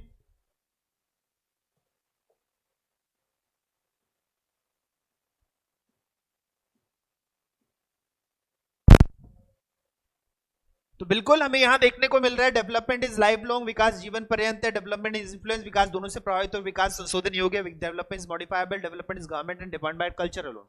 तो यहां पर जो हमें अलोन दे हमें देखने को मिल रहा है, केवल जो दे दिया गया ये गलत देखने को मिल रहा है, क्योंकि हम केवल नहीं देखते हैं। यहां पे जीवन पर्यंत सही है, लाइफ लॉन्ग सही है, बोथ सही है, दोनों से प्रभावित होता है सही है, और संशोधन योग्य है, मॉडिफाइबल है, ये भी हमें सही देखने को मिलता है। केवल संस्कृति से गलत है, इसलिए आंसर हमें चौथा देखने को मिलेगा। बिल्कुल लड्डू क्वेश्चन। चलिए अगले क्वेश्चन को देखें। आपका समय शुरू होता है अब। बाल केंद्रित शिक्षा की प्रमुख विशेषता, key feature of child centred classroom, क्या हमें देखने को मिलती है? There is coercive and psychological control, बल प्रयोग और मनोवैज्ञानिक नियंत्रण, लेज डाउन यूनिफॉर्म वेज, एक समरूप तरीके, knowledge to learn and assess student to standard parameters, मानक मापदंडों पर आकलन और शिक्षण, मार्गदर्शन शिक्षक के स्वयं उत्तरदायी होना। बिल्कुल यहां पे हमें देखने को मिलता है, हमें और कंट्रोल नहीं करना, हमें बल प्रयोग नहीं करना, हमें नियंत्रण नहीं करना, हमें यूनिफॉर्म वेज नहीं चाहिए, हमें समरूप तरीके नहीं चाहिए, हमें पुरस्कार नहीं चाहिए, हमें अब रिवॉर्ड्स नहीं देने, हमें नॉलेज को लर्न करने के लिए स्टैंडर्ड पैरामीटर्स नहीं चाहिए, मानक मापदंड नहीं चाहिए। तो क्या करना है? चौथा, हमें टीचर को गाइडेंस देनी है, शिक्षक मार्गदर्शन देगा, बच्चे अपने ज्ञान का निर्माण स्वयं करेंगे। तो आंसर यहां चौथा देखने को मिलेगा। बिल्कुल लड्डू क्वेश्चन को देखते हैं। बुद्धि के बारे में कौन सा कथन सर्वाधिक उपयुक्त है? अच्छा प्रदर्शन करने की योग्यता है, ability to do well, intelligence multi dimension, बहुआयामी है, reliability determined by standardised test, केवल मानकीकृत परीक्षण से आ सकता है, फंडामेंटल न्यूरोलॉजिकल फंक्शनिंग, मूलभूत रूप से स्नायु तंत्र है। तो यहां पर जो हमें देखने को मिलता है, तीन सिद्धांत देखने को मिलते हैं, किसके? मल्टी डायमेंशनल होने के, बहुआयामी होने के। कौन कौन सा? गार्डनर का बहुबुद्धि सिद्धांत, गिलफोर्ड का त्रिआयामी सिद्धांत, और हमें देखने को मिलता है फिर कौन सा? फिर प्रायर की सिद्धांत स्टर्नबर्ग का। यह देखने को मिलता है कि हमारा जो बुद्धि है वो बहुआयामी है। तो विभिन्न सिद्धांतों के हिसाब से हमारा सेकंड स्टेटमेंट ठीक है। अब यहां स्टैंडर्डाइज्ड टेस्टिंग, स्टर्नबर्ग ने इसके ऊपर मना किया, कहा कि स्टैंडर्डाइज्ड टेस्टिंग सिर्फ हमें क्या देती है? इंटेलिजेंस का देती है, बाकी प्रैक्टिकल इंटेलिजेंस और जो हमें मिलता है क्रिएटिव इंटेलिजेंस उसको टेस्ट नहीं करती है, तो इसीलिए आंसर यहां दूसरा रहेगा। चलिए नेक्स्ट क्वेश्चन को देखें। जेंडर पक्षपात किसकी ओर संकेत करता है? फिर से लड्डू क्वेश्चन है, फटाफट दीजिए, 20 सेकंड से ज्यादा नहीं लगे।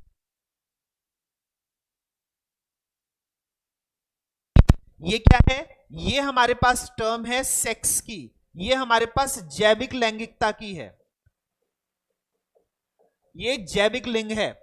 सेक्स कहते हैं हम जिसे, वो रहेगा पहला स्टेटमेंट, तो इसलिए ये आंसर नहीं रहेगा। Differentiatement of boys and girls on the cultural attitude, सांस्कृतिक अभिव्यक्ति के कारण अपेक्षाएं, जेनेटिक डिफरेंसेस, अनुवांशिक विभिन्नताएं, ये perception of self and feminine masculine, स्त्रियोचित और पुरुषित विशेषताओं का स्वयं का बोध। तो बिल्कुल जो हमें देखने को मिलता है इसे हम कहते हैं सांस्कृतिक भिन्नताएं, जो लड़के और लड़कियों को भेद करती हैं। जो कल्चरल डिफरेंसेस हैं जो लड़के और लड़कियों में भेद करते हैं उसे हम जेंडर कहते हैं। ये सोशल कंसेप्ट है। ये क्या है? ये एक सोशल कंसेप्ट है, ये एक सामाजिक अवधारणा है। चलिए नेक्स्ट क्वेश्चन को देखें। आपका समय शुरू होता है अब। अपर प्राइमरी लेवल पर कुछ बच्चे फर्स्ट जनरेशन स्कूल गो रहे हैं, आप क्या करेंगे? उच्च प्राथमिक विद्यालय के रूप में आपके पास कुछ बच्चे प्रथम पीढ़ी के विद्यालय आ रहे हैं, आपके द्वारा किस किए जाने की संभावना है? दे do not have the capability, आप कहेंगे कि आपके पास क्षमता नहीं है। कॉल द पेरेंट्स, और दूसरे ट्यूशन के लिए कहेंगे, माता पिता को बुलाएंगे, कहेंगे ट्यूशन लगवाइए इनकी। गृह कार्य के लिए उन्हें बुनियादी सहयोग और अन्य सहयोग उपलब्ध करवाएंगे। Will facilitate, give them homework for memorising copying. 5 बारी लिखिए और याद कीजिए। तो बिल्कुल हमें देखने को मिलता है ना तो उन्हें 5 बारी याद करने के लिए कहेंगे, ना बोलेंगे ट्यूशन लगवाने के लिए, ना उनको कहेंगे कि ये बच्चे पढ़ने के लायक नहीं है। हम उनको स्कैफोल्ड करेंगे, हम उन्हें सहायता देंगे और उनको क्रियान्वित करेंगे। उत्तर यहां तीसरा रहेगा। लड्डू क्वेश्चन की ओर बढ़ते हैं। Every children of the same age greatly in parents' abilities, interest, aptitude among other things very greatly. समान आयु के बच्चे भी आकृति, योग्यता, स्वभाव, रुचि, प्रवृत्ति और अन्य बातों में बहुत अंतर होता है। क्या भूमिका है? यहां हमें क्या देखने को मिलता है? फिर से लड्डू क्वेश्चन हमें देखने को मिल रहा है।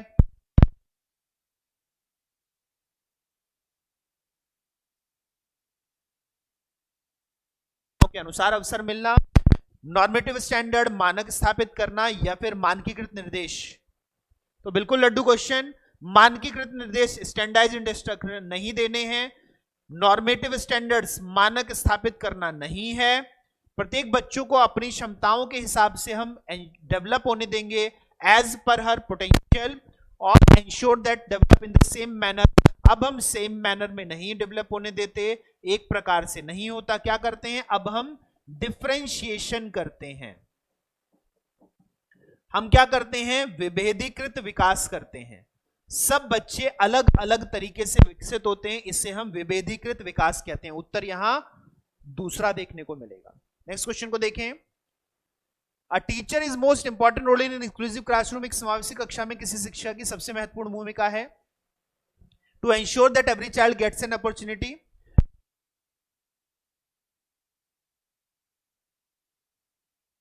Child progress at the same pace, समान गति, मानक,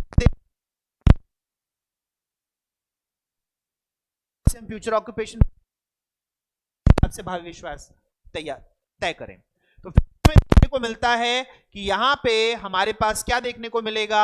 उत्तर देखने को एवरी चाइल्ड के लिए हम ऑप्शन हमें देखने को मिलता है अपनी संभावना के हिसाब से अवसर मिले। क्या नहीं करना है? सेम पेस, समान गति से बच्चा नहीं हो सकता, सबकी गति डिफरेंट होगी, डिफरेंशिएटेड है। स्टैंडर्ड इंस्ट्रक्शन नहीं देने हैं, मानक निर्देश नहीं देने हैं, और जो पेरेंट्स करते हो वही करने के लिए कहना, माता पिता जो करते हो वही करने के लिए कहना, ये नहीं होगा, क्योंकि इंडिविजुअल डिफरेंसेस होते हैं, व्यक्तिगत भिन्नताएं हो सकते हैं। हो सकता है माता पिता किसी और में अच्छे हो, बच्चे किसी और में अच्छे हो। तो उत्तर हमें देखने को मिलेगा पहला। चलिए अगले क्वेश्चन की ओर चलें। टाइम स्किप हो गया। How would you help children in your class to make changes in their concepts? अपनी कक्षा के बच्चों को उनकी अपनी अवधारणाओं को बदलने की आप किस प्रकार सहायता करेंगे? तो हमने यहां पे अवधारणा बदलनी है, चेंजेस इन कंसेप्ट्स करना है। कैसे करेंगे? तथ्य देकर, फैक्चुअल, अपॉर्चुनिटीज देकर, अवसर देकर, डिक्टेटिंग इंफॉर्मेशन, सूचनाएं लिखवाकर, या पनिश कर कर, उनको दंड देकर। तो दंड तो हमें नहीं देना है, ना ही हम सूचना को इनकर करेंगे, ना ही हम फैक्ट देंगे। क्या करेंगे? हम अवधारणा की समझ बनाने के लिए अधिक से अधिक अवसर देंगे, और जैसे बच्चे अपने अवधारणा की समझ बनाएंगे वैसे ही उनकी समझ में परिवर्तन आ जाएगी। समझ बनाने के लिए जितने अवसर देंगे, और इन अवसरों को हम कहते हैं फीडबैक या रेमेडी। इन्हीं अवसरों को कहा जाता है प्रतिपुष्टि करना। यहां दूसरा रहेगा। चलिए अगले क्वेश्चन को देखें।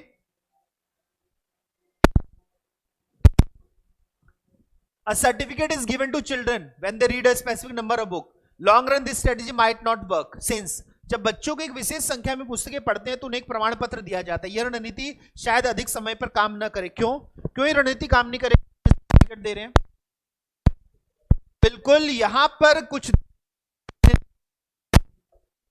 सारे सर्टिफिकेट देंगे, इसलिए रणनीति अच्छी नहीं है। बच्चों को ये डिस्ट्रैक्ट करेगी, अब होमवर्क ही पूरा नहीं करेंगे बच्चे, अब कंपटीशन में लग जाएंगे, होमवर्क ही पूरा नहीं करेंगे, रीडिंग करने के कंपटीशन में लग जाएंगे। They might lead to children reading only for getting the certificate. ये बच्चों को पुस्तक के लिए, पुस्तक पढ़ना केवल सर्टिफिकेट के लिए कहेगा। और they library would need to buy a lot of books. पुस्तकालय को बहुत सारी पुस्तकें खरीदनी पड़ेंगी। बहुत सारी पुस्तकें खरीदने के लिए हमारे पास बजट का क्वेश्चन नहीं है, ये क्वेश्चन है एटीट्यूड का, ये अभिवृत्ति का क्वेश्चन है कि क्या ऐसा करने से क्या परिवर्तन होगा। तो चौथा तो हटा देते हैं। अब क्या संख्या में बहुत अधिक सर्टिफिकेट देने से कोई फायदा नहीं, ये है हमारे पास, ये बच्चे होमवर्क नहीं करेंगे। नहीं, यहां समस्या किस चीज, रिवॉर्ड देते हैं तो रिवॉर्ड का मतलब ही खत्म हो जाता है, या फिर रिवॉर्ड लिए ही बच्चे काम करना शुरू कर देते हैं, और बच्चे उद्देश्य जो है हमारा कि पढ़ने में उनकी रुचि होनी चाहिए, वो उद्देश्य खत्म हो जाएगा। उद्देश्य क्या रह जाएगा कि हमें सर्टिफिकेट लेना है, केवल सर्टिफिकेट लेना हमारा उद्देश्य रह जाएगा। ये उद्देश्य खत्म हो जाएगा कि बच्चे सीखने के लिए पढ़ रहे हैं। इसीलिए आंसर यहां पे हमें क्या देखने को मिलेगा? तीसरा। चलिए नेक्स्ट क्वेश्चन को देखें, आपका समय शुरू होता है अब। Role of a teacher in a classroom, किसी कक्षा में शिक्षक की भूमिका क्या है? शिक्षार्थियों को परिपूर्ण करना, fill the student with their own knowledge, अपना ज्ञान देते रहना, ये है क्या? Fashion prepared, transmit knowledge in a state fashion, सीधे तरीके से ज्ञान पहुंचा देना, उत्तरों के लिए तैयार करना, follow the time table strictly, कठोरता से पालन करना, या प्रोवाइड ऑथेंटिक लर्निंग सिचुएशंस। क्या देखेंगे हम बच्चों को स्थितियां जुटाकर देंगे, तो बिल्कुल यहां पे हमें देखने को मिलती है, हमें स्थितियां जुटाकर देनी है। इसी को हमने कहा फैसिलिटेशन,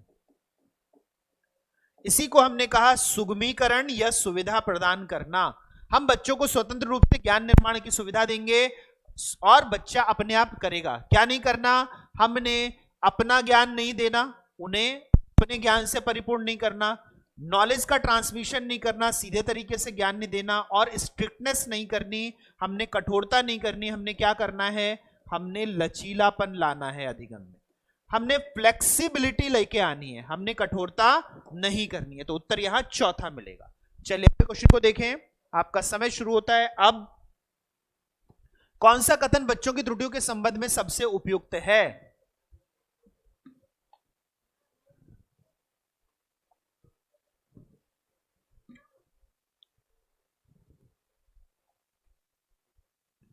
बच्चे गलतियां करते हैं क्योंकि उनमें विचार करने की क्षमता नहीं होती। Commit error, they do not have the capacity to think. बच्चों की गलतियां खिड़की समान होती हैं, जानने के लिए वे किस प्रकार सोचते हैं। Children errors are window to their thinking.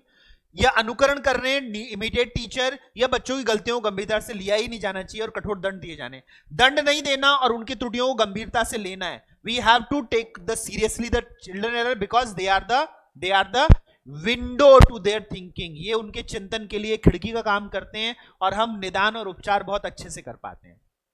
जब बच्चे एरर करेंगे तो हम उनकी प्रॉब्लम को समझ पाएंगे, उनकी कठिनाई को समझ पाएंगे, और तब हम उनकी डायग्नोसिस और रेमेडी बहुत अच्छे से कर पाएंगे।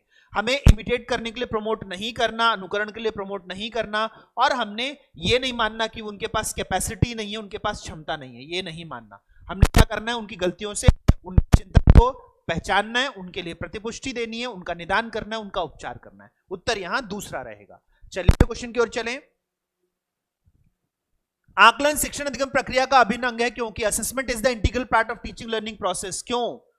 देखें इसको, मार्क्स आर ओनली इंपॉर्टेंट। क्यों? क्योंकि आज के समय में केवल अंक महत्वपूर्ण है। नीड टू बी मार्क्ड, बच्चों को अंक दिया जाना चाहिए तभी वो तुलना कर पाएंगे, then only they can comparison.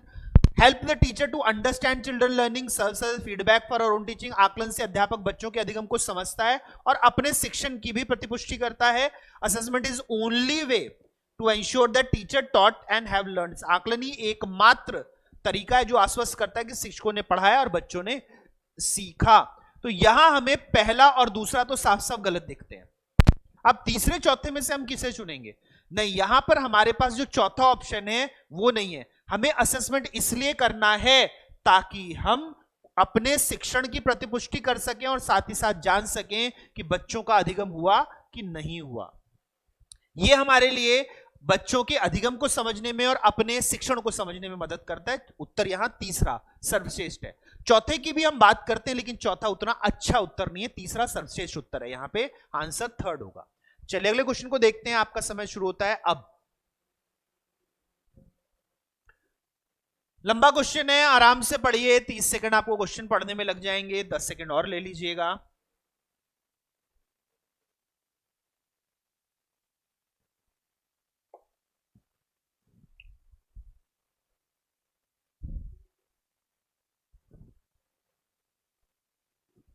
बिल्कुल, यहां पे हम देखते हैं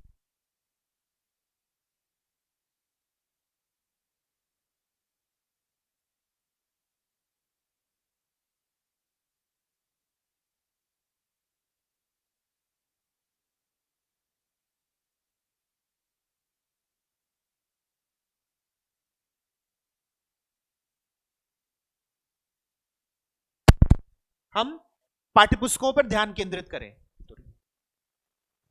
पाठ्यपुस्तकों पर ध्यान केंद्रित करें। किसको देखने को मिल रहा है हमें यहां पे? तो यहां पर हमें देखने को मिलता है क्या?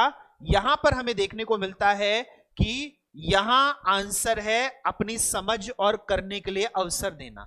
जब हमने इतने तरीके रखे हैं तो इसके पीछे हम अधिक से अधिक अवसर दे रहे हैं। जो हमारे पास बच्चा है वो बहु शैलियों का है, मल्टीपल स्टाइल्स हैं उसके लर्निंग स्टाइल्स। अब क्योंकि बच्चा मल्टीपल स्टाइल्स लर्निंग के रखता है इसीलिए हम उसे क्या देते हैं? अधिक से अधिक अवसर देने के लिए हमने क्या करा है? हमने प्रश्न पूछना, अनुभवों को बांटना, साझा करना, चर्चा करना, इतने सारे तरीके दिए हैं। इतने सारे के तरीके दिए हैं तो उत्तर यहां तीसरा देखने को मिलेगा। चलिए नेक्स्ट क्वेश्चन को देखें। लड्डू क्वेश्चन है, encourage children to put in efforts their studies. Children need to, बच्चों को अपने अध्ययन में प्रयास करने हेतु प्रोत्साहित करने के लिए शिक्षकों को डैश की आवश्यकता होती है। किस चीज की आवश्यकता है? फटाफट बताएं। मोटिवेट द चिल्ड्रन, बच्चों को प्रेरित करना। स्कोल्ड द चाइल्ड, बच्चों को डांटना। कंट्रोल या compare the child with the others. तो बिल्कुल लड्डू क्वेश्चन, 10 सेकंड से ज्यादा की जरूरत नहीं। मोटिवेट द चाइल्ड, बच्चे को प्रेरित करने के लिए। सभी ने उम्मीद करता हूं कि सही उत्तर दिया होगा, सही उत्तर दिया होगा। चलिए नेक्स्ट क्वेश्चन को देखते हैं। आपका समय शुरू होता है अब।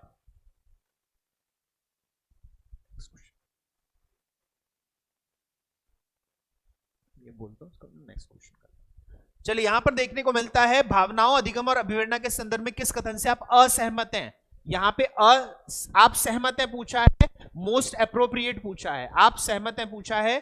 Emotion do not play an role, सीखने के लिए अभिप्रेरणा की आवश्यकता कोई भूमिका नहीं है। लर्निंग, हम कितने निपुण हैं इस पे डिपेंड करता है। Learning depends upon how good we are. Emotion need to be pushed aside to allow for learning, सीखने के लिए भावनाओं को अलग करनी है। इमोशन इन टेक्स्ट भी driven with the motivational learning, प्रेरणा के साथ भावनाएं घनिष्ठ रूप से जुड़ी हैं। तो बिल्कुल सभी साथियों ने सही उत्तर दिया होगा। यह है उत्तर चौथा कि यहां पर मोटिवेशन एंड लर्निंग के को हम इमोशन के बिना नहीं देख सकते।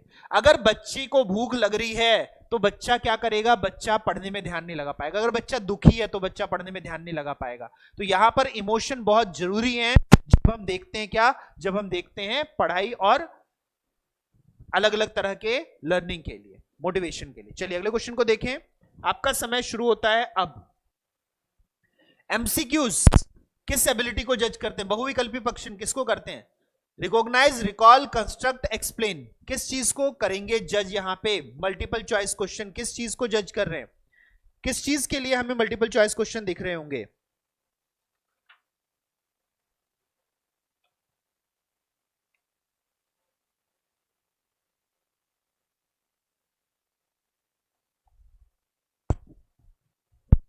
तो बिल्कुल यहां पर एक से अधिक उत्तर हमें देखने को मिलते हैं। रिकॉग्नाइज और रिकॉल ये दोनों सही हैं। कंस्ट्रक्शन नहीं होगा, निर्माण और निर्धारण नहीं होगा, एक्सप्लेन नहीं होगा, व्याख्या नहीं होगा, ये दोनों चीज हम नहीं कर रहे हैं। यहां निर्धारण गलत है, यहां पे निर्माण होना चाहिए।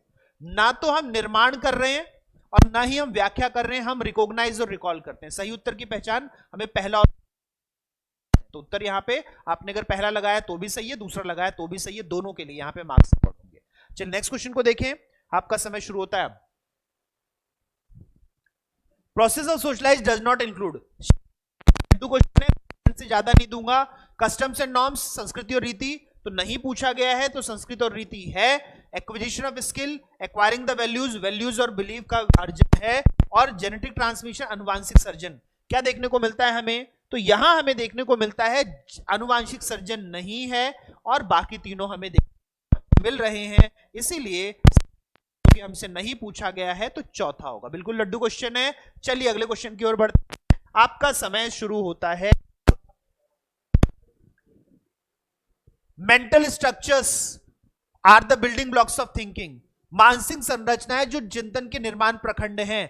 प्याजे ने इसके लिए क्या शब्द यूज किया था, फिर से 5 और ले लीजिए, इसे कहा था स्कीमा। प्याजे ने क्या कहा था, प्याजे ने इसे कहा था स्कीमा। उत्तर यहां पे पहला है, बिल्कुल लड्डू क्वेश्चन। चलिए अगले क्वेश्चन की ओर चलते हैं, आपका समय शुरू होता है अब। अकॉर्डिंग टू वाइगॉस्की, बच्चों को अहम केंद्रित है, दिशा देने के लिए बोलते हैं, आकर्षित बहुत है, guide they, attractive and talking nature. तो बिल्कुल लड्डू को पहली बात कही है प्याजे ने, जो पहला कथन है वो कहा है प्याजे ने, ठीक है।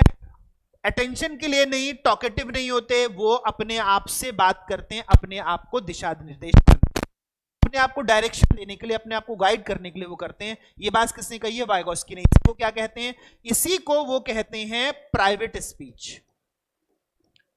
इसको वाइगॉस्की कहते हैं कि यही हमारे पास निजी भाषा है। ये निजी भाषा कहते हैं वो, कि निजी भाषा इसी को कहते हैं कि अपने आप से अपने आप में सोच रहा होता है, तो अपने आप से बात कर रहा होता है। बड़े लोग भी अपने आप से बात करते हैं वाइगॉस्की के अनुसार, लेकिन वो साइलेंटली अपने दिमाग में करते हैं। उन्होंने कहा बड़े लोग भी जो चिंतन करते हैं वो इसी तरीके से करते हैं, लेकिन वो अपने दिमाग में बोल कर नहीं करते। छोटा बच्चा बोल करता है, इसे नाम देते हैं वो निजी भाषा का, इसे प्राइवेट स्पीच कहते हैं। चलिए अगले क्वेश्चन को देखें, अधिगम अशक्तता, children with learning disability, retarded mental development, मानसिक विकास संबंध होता है। आईक्यू, बच्चे बुद्धि लब्धि वाले, कंफ्यूजन बिटवीन लेटर एंड बच्चों के एक समान दिखाई देने में, और easily recognise comprehend sight words, बच्चे दृश्य शब्दों को आसानी से पहचानते और समझते हैं। डिसेबिलिटी ये है लेटर एंड अल्फाबेट। कौन सी लर्निंग डिसेबिलिटी है, इसे कहा जाता है डिसलेक्सिया। इसे क्या कहा जाता है, इसे कहा जाता है डिसलेक्सिया, यानी ये है पठन वैफल्य विकार। ये पठन वैफल्य विकार है, डिसलेक्सिया है। यहां पे ध्यान रखिए, बच्चों का मानसिक विकास मंद होना, ये दोनों एमआर कहलाता है, मेंटल रिटार्डेशन कहलाती है। इसको आप कहते हैं इंटेलेक्चुअल डिसेबिलिटी, इसको कहा जाता है यानी मानसिक निर्योग्यता, इसको अब मानसिक निर्योग्यता कहा जाता है, इंटेलेक्चुअल डिसेबिलिटी कहा जाता है। और ये हमारे पास एक लक्षण है नॉर्मल बच्चे का, कि बच्चा साइट वर्ड्स को आराम से कॉम्प्रिहेंड कर लेता है, दृश्य शब्दों से आसानी से पहचान पाता है, ये नॉर्मल लक्षण है। चलिए अगले क्वेश्चन को देखें, आपका समय शुरू होता है।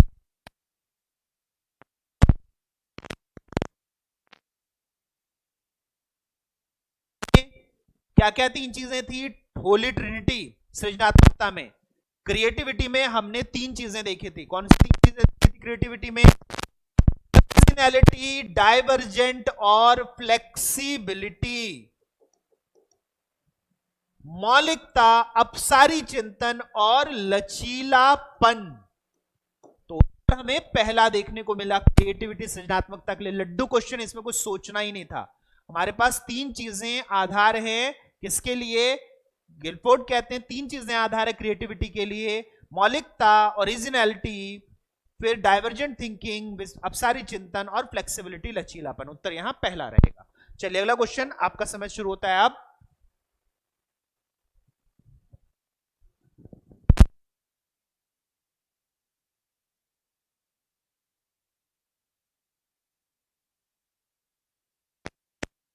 विद्यालय से बहुत सारा काम, घर का काम करके आती हैं, आप गृह में क्या करेंगे? ट्यूशन लगवाने,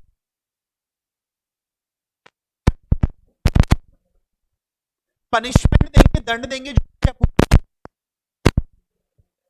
हम घर के काम को स्कूल के काम से जोड़ देंगे, घरेलू जीवन से जोड़ दें,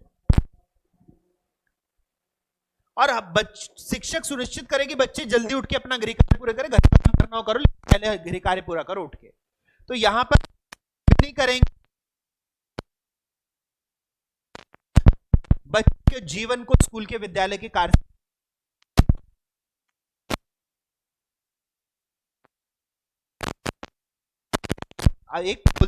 एक मूलभूत 2005 का, ये वन ऑफ द प्रिंसिपल्स है उसका, ये एक सिद्धांत है एनसीएफ 2005 के लिए। चलिए अगले क्वेश्चन को देखें। एक प्रभावी कक्षा में, इन एन इफेक्टिव क्लासरूम, क्या देखने को मिलेगा हमें? बच्चे शिक्षक से डरते हैं, दे चिल्ड्रन फियर, बच्चे डरेंगे। रिगार्ड, सम्मान नहीं करेंगे, don't have regard. Look up to teacher for guidance and support, मार्गदर्शन और सहयोग चाहेंगे। और ऑलवेज एनेक्सियस, हमेशा उनसे क्या रहेंगे? घबराए हुए रहेंगे, उत्सुक रहेंगे, एनेक्सियस रहेंगे। बिल्कुल लड्डू है आंसर। बच्चों को सपोर्ट करना है, गाइडेंस एंड सपोर्ट करना है, और इसी को हम कहते हैं क्या? इसी को हम स्कैफोल्डिंग कहते हैं। इसको क्या कहा जाता है? इसी को स्कैफोल्डिंग कहा जाता है। इसको क्या कहा जाता है? इसको स्कैफोल्डिंग कहा जाता है। चलिए अगले क्वेश्चन को देखें। Presenting disconnected chunks of knowledge would, ज्ञान के एक बड़े असंबद्ध भाग को प्रस्तुत करना। बिल्कुल लड्डू क्वेश्चन है। कठिन बनाएगा, प्रसारण को आसान बनाएगा, अभ्यास पत्रक, प्रश्न पत्रक। तो एक का सूत्र है कि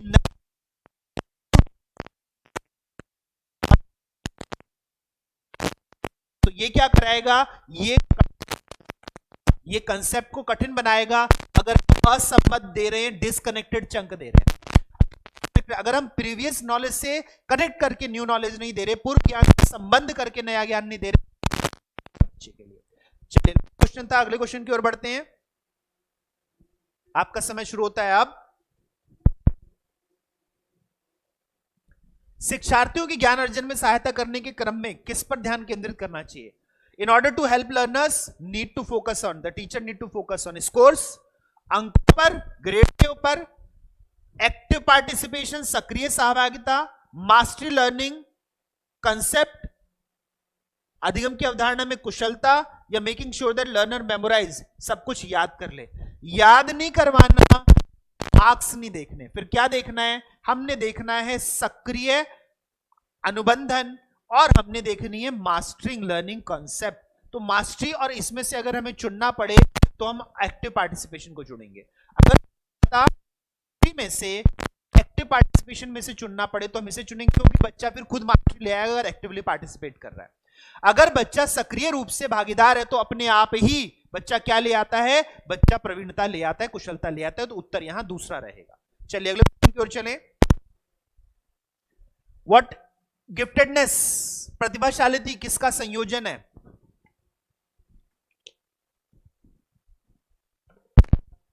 तो हम प्रतिभाशाली देखने को मिल रहा है।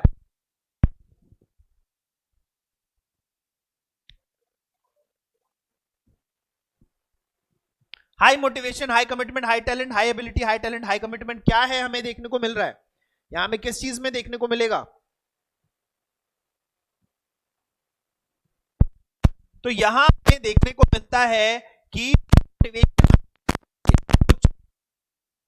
प्रतिभाशाली को मिलती, ठीक है। मेमोरी उच्च होने से, स्मरण शक्ति हाई होने से हमें को नहीं मिलती। और हमें क्या देखने को मिलता है? क्रिएटिविटी, सृजनात्मकता हाई होने से हमें नहीं मिलती। हमें किससे मिलती है? एबिलिटी योग्यता हाई होनी चाहिए, टैलेंट क्षमता हाई होना चाहिए, कमिटमेंट वचनबद्धता हाई होना चाहिए। तो जिसमें मिलते हैं उसमें हमें एबिलिटी हो, टैलेंट हो और कमिटमेंट हो। यानी सिर्फ एबिलिटी हुआ, टैलेंट नहीं है, कमिटमेंट नहीं है तो अच्छा नहीं होगा। टैलेंट है लेकिन एबिलिटी योग्यता विकसित नहीं करता और कमिट नहीं है, उसके लिए लगातार काम नहीं करता तो नहीं होगा। ये तीनों चीजें मिलेंगी तब हमें देखने को मिलेगा गिफ्टेडनेस, तब मिलेगी। क्या है ये हमारे पास? ये रिजूली के हमारे पास 3 रिंग्स हैं। ये रिजूली का हमारे पास 3 वक्र हैं। 3 वक्र सिद्धांत हमें देखने को मिलता है, एबिलिटी, टैलेंट और कमिटमेंट, प्रतिबद्धता, योग्यता और क्षमता। ये तीनों मिलकर किसी व्यक्ति में प्रतिभा को जागृत करती है। चलिए नेक्स्ट क्वेश्चन को देखें। आपका समय शुरू होता है अब। एनसीएफ 2005, एरर्स आर इंपॉर्टेंट, गलतियां महत्वपूर्ण है। क्यों? डांटने के लिए तरीका है, डांटने के लिए हम गलती करें तो खूब डांटेंगे बच्चों, अब गलत करते हो तुम तो बस, या फिर अंतर्दृष्टि उपलब्ध करवाती है। ये चाइल्ड थिंकिंग के ऊपर हमें साइड देती है और फिर हम उसको सॉल्यूशन दे पाते हैं, उसको समझ पाते हैं। या फिर रिमूविंग चिल्ड्रन, हम बच्चों को हटा देंगे क्लास से क्योंकि परफॉर्म नहीं कर रहा, गलतियां कर रहा है बहुत। या फिर हम पास फेल करने के लिए इसका काम करते हैं, हम बच्चे को उत्तीर्ण करने के लिए। उत्तीर्ण नहीं करना, क्लास से हटाना नहीं है क्योंकि समावेशन में बच्चों को डांटना नहीं है। आंसर है हमें बच्चे की थिंकिंग के बारे में पता चलेगा, हम बच्चे की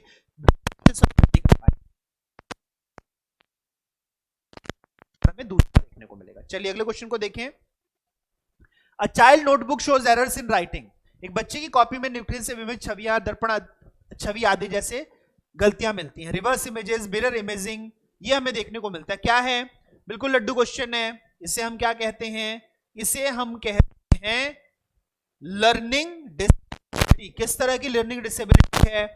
ये लर्निंग डिसेबिलिटी कहलाती है डिसलेक्सिया।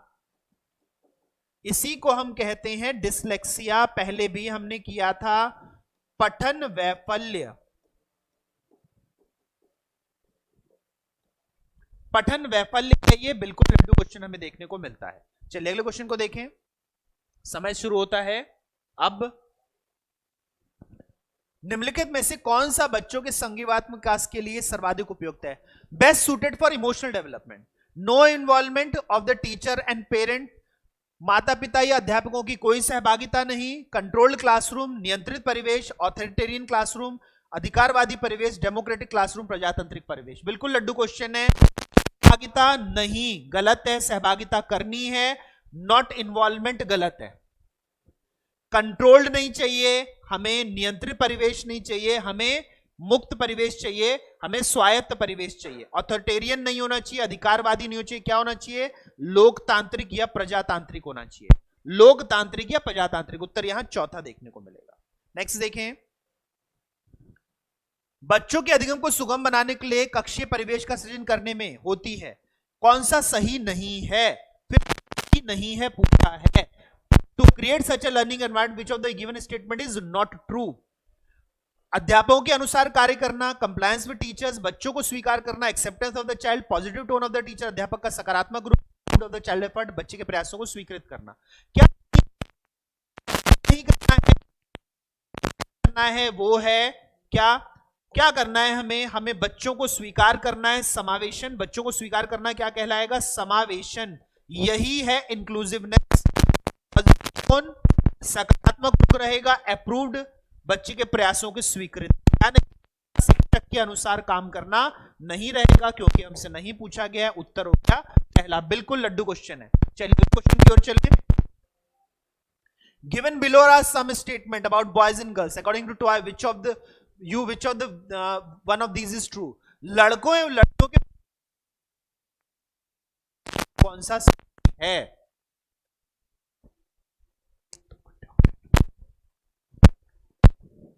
तो यहां पर लड़कों को घर के काम करने की सहायता करनी चाहिए, बॉयज शुड हेल्प। कौन सा सही है पूछा गया है।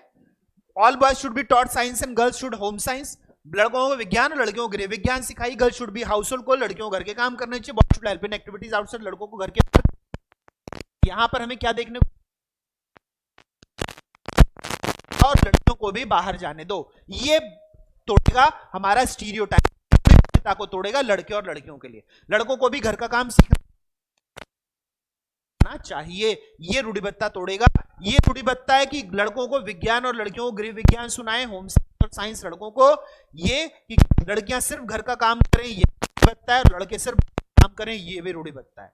उत्तर हमें पहला देखने को मिलेगा। क्वेश्चन की ओर चलें। इफेक्टिव टीचर क्या महत्वपूर्ण है? प्रभावशाली अध्यापक बनने के लिए क्या बनना पड़ेगा? समूह गतिविधि की जगह व्यक्तिगत अधिगम, अवॉइड डिस्ट्रप्शन, विद्यार्थियों को द्वारा प्रश्न पूछ के व्यवधान की अनदेखी, touch with each and every child, प्रत्येक बच्चे के संपर्क में, emphasise dictating.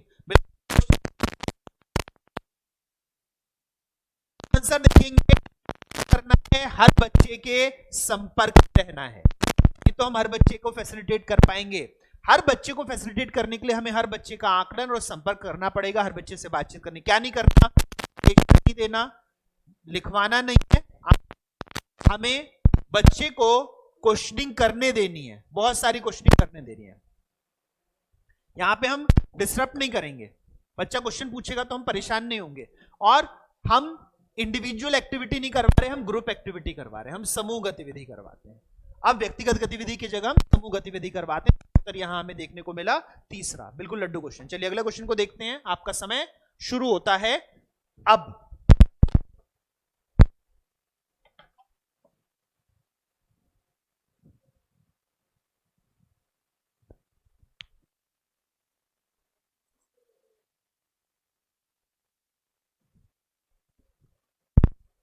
Which of the following कौन सा एक उपयुक्त रचनात्मक आकलन कार्य नहीं है? Project, observation, ranking the student, open ended question. कौन सा रचनात्मक कार्य नहीं है? तो फॉर्मेटिव असेसमेंट, प्रोजेक्ट रहेगा, हाँ रहेगा, ऑब्जर्वेशन रहेगा, हाँ रहेगा। हमें क्या देखने को मिलेगा? प्रोजेक्ट में भी हम देखेंगे और खुले ओपन एंडेड क्वेश्चन भी रहेंगे। क्या नहीं रहेंगे? रैंकिंग करना, क्रम निर्धारित करना हमारे लिए फॉर्मेटिव असेसमेंट नहीं है। ये एक समेटिव असेसमेंट था, हमसे नॉट अ सुटेबल पूछा गया था, तो उत्तर कौन सा हो गया? तीसरा हो गया, क्योंकि हमसे नहीं है पूछा गया था, इसलिए उत्तर हमें तीसरा देखने को मिलता है। चलिए अगले क्वेश्चन की ओर चलें। आपका समय शुरू होता है अब।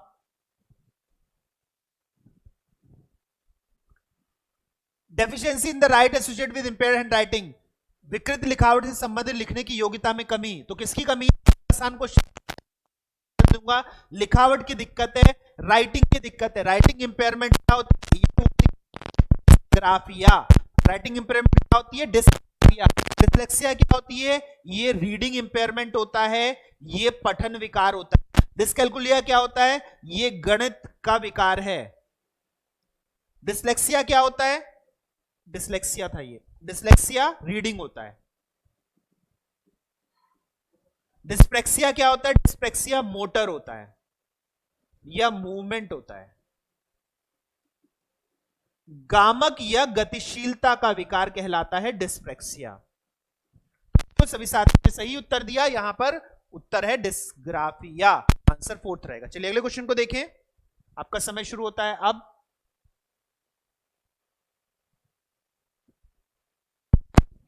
According to Piaget theory, which one of the following will not influence one cognitive development? Piaget के सिद्धांत के अनुसार निम्नलिखित में से कौन सा व्यक्ति के संज्ञानात्मक विकास को प्रभावित नहीं करेगा? नहीं करेगा पूछा है, नॉट इन्फ्लुएंस। फिर से अगर हम देखें, 15 सेकंड से ज्यादा नहीं लगने चाहिए। प्याजे ने भाषा को बताया, प्याजे ने गतिविधि को बताया, प्याजे ने मैचुरेशन को बताया। प्याजे ने किसको नहीं बताया? ये किसने बताया? ये बताया वाइगॉस्की ने। ये बताया है वाइगॉस्की ने। वाइगॉस्की ने कहा कि बच्चे का सामाजिक अनुभव बच्चे के संज्ञान को प्रभावित करेगा। उसके लिए पहला को मिलेगा। बिल्कुल लड्डू क्वेश्चन देखते हैं। चलिए अगले क्वेश्चन को देखें। आपका समय शुरू होता है अब। Which of these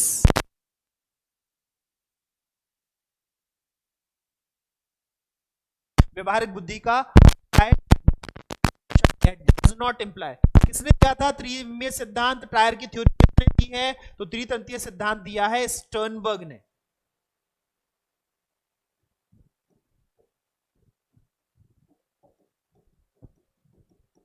स्टर्नबर्ग का सिद्धांत है, फटाफट देख के बताएं। अपने विषय में व्यवहारिक रूप से विचार करना, पर्यावरण का चयन करना जिसमें आप सफल हो, पर्यावरण के साथ अनुकूलन, पर्यावरण का पुनर्निर्माण करना। तो यहां अगर पे हमें जो देखने को मिलेगा पुनर्निर्माण रहेगा, क्योंकि क्या है, प्रैक्टिकल इंटेलिजेंस है। ठीक है, यहां हमें देखने को मिलेगा। दूसरा, अडेप्टिंग टू द एनवायरमेंट, पर्यावरण के साथ अनुकूलन करना, यह भी रहेगा। तीसरा हमें देखने को मिलेगा चूजिंग एन एनवायरमेंट, जिसमें हम सक्सीड कर सकें, इस प्रकार के पर्यावरण का चयन करना, यह भी रहेगा। क्या नहीं रहेगा, वन सेल्फ ओनली अबाउट, केवल अपने विषय में व्यवहारिक रूप से विचार करना। क्या है ये है ईगोसेंट्रिक, ईगोसेंट्रिज्म। ये क्या है, ये है अहम केंद्रण। किसने दिया ये दिया प्याजे ने, ये स्टनबर्ग ने नहीं दिया है, ये दिया है प्याजे ने। प्याजे का सिद्धांत है कि अपने बारे में चिंतन को शांत नहीं कर सकता। क्यों होता है, प्री ऑपरेशनल स्टेज, पूर्व संक्रियात्मक अवस्था में। तो इसीलिए क्यों देखने को मिलेगा, क्योंकि ये किसके द्वारा है, प्याजे के द्वारा। स्टर्नबर्ग के त्रिचापीय सिद्धांत का, ट्रायर की थ्योरी के स्टर्नबर्ग का ये आंसर नहीं है। उत्तर यहां पहला देखने को मिलेगा। कोई भी नाराज हो सकता है व्यक्ति के ऊपर, सही मात्रा में, सही समय पर, सही के लिए नाराज होना। Everyone can be angry, that is easy, but to be angry with the right person to the right degree at the right time for the right purpose, it is the right way. ये हमारे पास statement हमें देखने को मिलता है, किसका है ये स्टेटमेंट हमें देखने को मिलता है, ये है अरस्तु का स्टेटमेंट। ये किसका स्टेटमेंट है, ये एरिस्टोए का स्टेटमेंट है। और ये किसको प्रदर्शित करता है, बिल्कुल ये प्रदर्शित करता है इमोशनल डेवलपमेंट को। ये किसको प्रदर्शित करता है, ये संवेगात्मक। आपका समय शुरू होता है अब, बिल्कुल लड्डू क्वेश्चन है।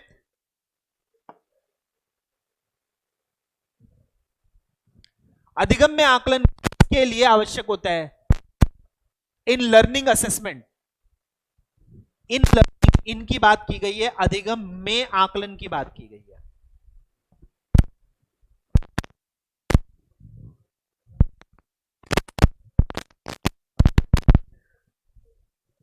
तो देखने को मिलती है, बिल्कुल यहां पे क्या देखने को, यहां पे होता है ये आत्म आकलन होता है, यह स्वयं आकलन होता है। जो स्व आकलन होता है इसे कहा जाता है, क्या इसे कहा जाता है, एज कौन सा होता है, से कौन सा होता है, से होता है पीयर लर्निंग, से होता है साथी आकलन।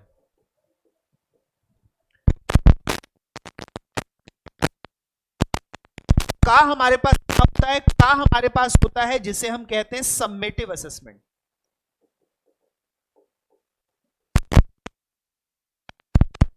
यानी ये हुआ हमारे पास योगात्मक आकलन। चार प्रारूप हमें देखने को मिलते हैं। और के लिए क्या होता है, ये होता है फॉर्मेटिव असेसमेंट।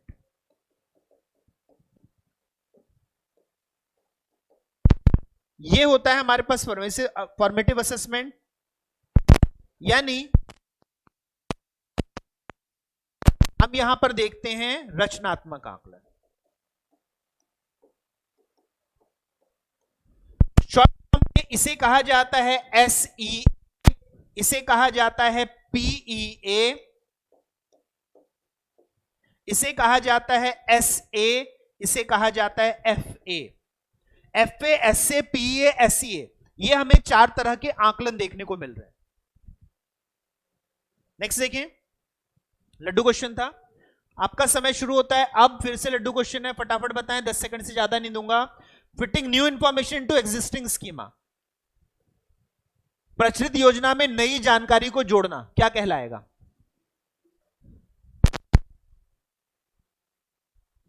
नई जानकारी को जोड़ना।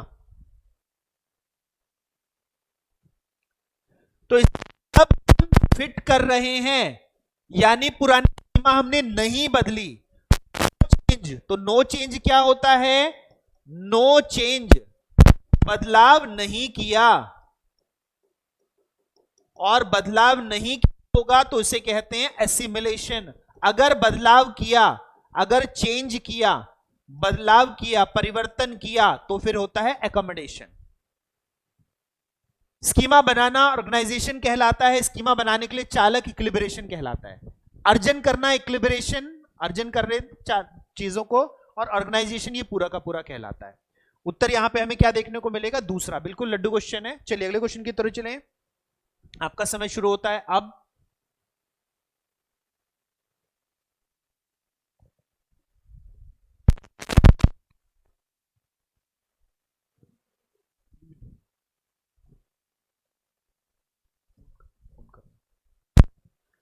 We all differ in different intelligence, motivation, interest. क्या कहते हैं? इंडिविजुअल डिफरेंस, इसी को कहते हैं वैयक्तिक भिन्नताएं। इसी को हम क्या कहते हैं? इसी को कहते हैं वैयक्तिक भिन्नताएं। उत्तर यहां पर क्या है?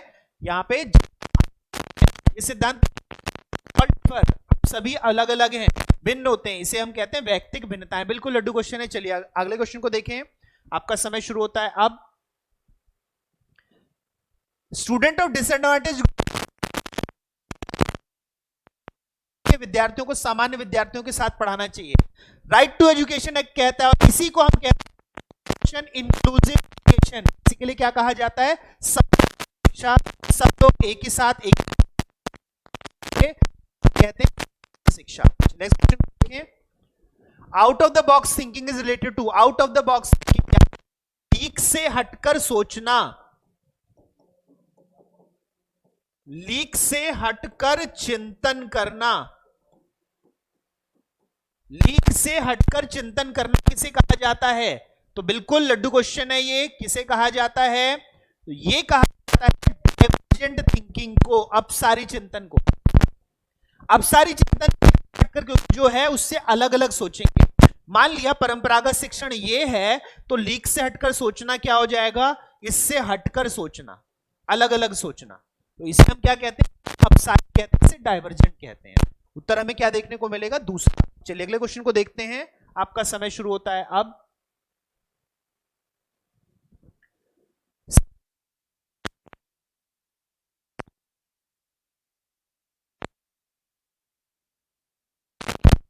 The assessment of students use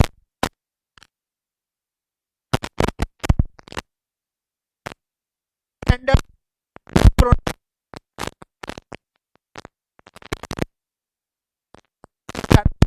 के अनुसार प्रोमोट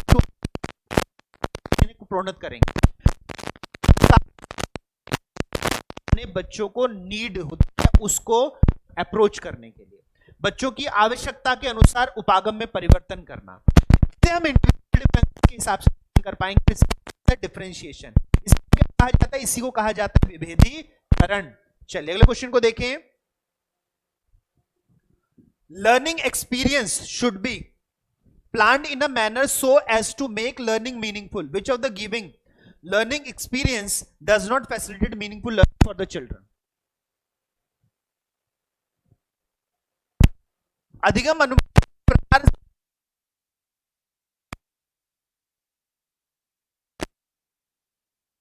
को सुगम नहीं बनाता है।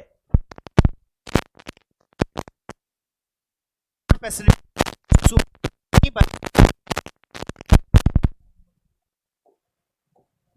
देखिए, अगर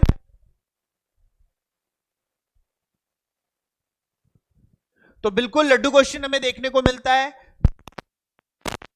किसके ऊपर? केवल जब रेपिटेशन करेंगे only on recall of content, ये नहीं करेंगे। तो हम प्रश्न करेंगे, प्रश्न पूछेंगे तो डिस्कशन डिबेट करेंगे, परिचर्चा, तो ये फैसिलिटेशन करेंगे, प्रस्तुतिकरण करेंगे तो होगा। तो है देखने को मिल गया 14। बिल्कुल आसान सा आंसर। चलिए इस क्वेश्चन को देखें। छोटा सा आंसर है, फटाफट आपका समय शुरू होता है अब। पनिशमेंट, चाहे हम शाब्दिक दें या गैर शाब्दिक दें, क्या करेगा? बिल्कुल लड्डू क्वेश्चन है। मिलेंगे तो आपको 15 मिल चुके हैं। कंसेप्ट को, अवधारणा को देता है जब हम बच्चों को डांटते हैं बार बार, फिर वो बच्चा अपने आप में नहीं कर पा रहा होता, तो उत्तर यहां तीसरा देखने को मिलेगा। चलिए अगले क्वेश्चन को देखें।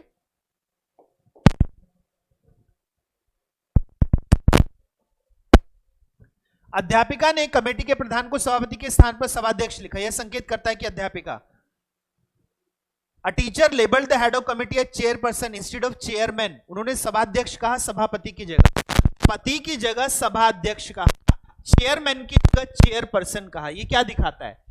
बिल्कुल लड्डू क्वेश्चन, फटाफट बताएं, 10 सेकंड से ज्यादा का आंसर नहीं है।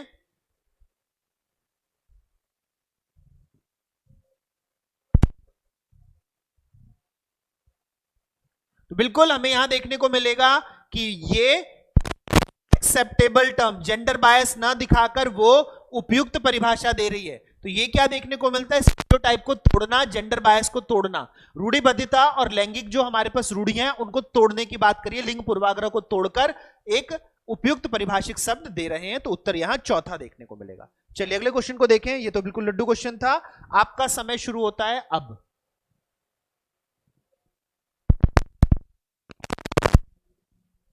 सतत और व्यापक मूल्यांकन किस लिए आवश्यक है? बोर्ड की जवाबदेही कम करेगा, अकाउंटेबिलिटी ऑफ द बोर्ड कम करेगा, करेक्टिंग लेस फ्रीक्वेंट एरर्स, गलतियां कम ठीक की जाएंगी, understanding observe record of learning, अधिगम का अवलोकन, दर्ज करना, सुधार करना, फाइन ट्यूनिंग, शिक्षण परीक्षण का तालमेल बिठाने के लिए। तो फिर से करते हैं हम observation, recordation and improving of learning, हम अधिगम को बेहतर करने के लिए, अवलोकन करने के लिए और दर्ज करने के लिए। शिक्षा बोर्ड की जवाबदेही इसमें बढ़ गई है, कम नहीं हो रही। शिक्षा बोर्ड की लेस फ्रीक्वेंट कम नहीं कर रहे, बल्कि इसमें मोर फ्रीक्वेंट हो जाएगा। और यहां पे कम अंतराल की जगह ज्यादा अंतराल पर त्रुटियां देखनी पड़ेंगी हमें, और फाइन ट्यूनिंग नहीं करते टेस्ट के माध्यम से। यहां केवल हम परीक्षण नहीं ले रहे, हम यहां पे टेस्ट के अलावा और भी फॉर्मेट ले रहे हैं। मिलेगा कि सही है। चलिए अगले क्वेश्चन को देखें। आपका समय शुरू होता है अब। लड्डू क्वेश्चन है, लॉरेंस का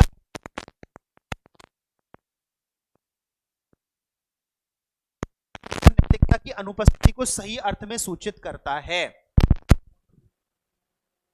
तो यहां पर लेवल 4 होता है, लेवल 4 तो होता ही नहीं, लेवल 1, लेवल 2, लेवल 3। लेवल 1 है पूर्व परंपरागत, प्री कन्वेंशनल मोरालिटी। लेवल 2 परंपरागत, कन्वेंशनल मोरालिटी। और लेवल 3 है उत्तर परंपरागत, पोस्ट कन्वेंशनल मोरालिटी। तो जहां हमें मोरालिटी देखने को नहीं मिलती,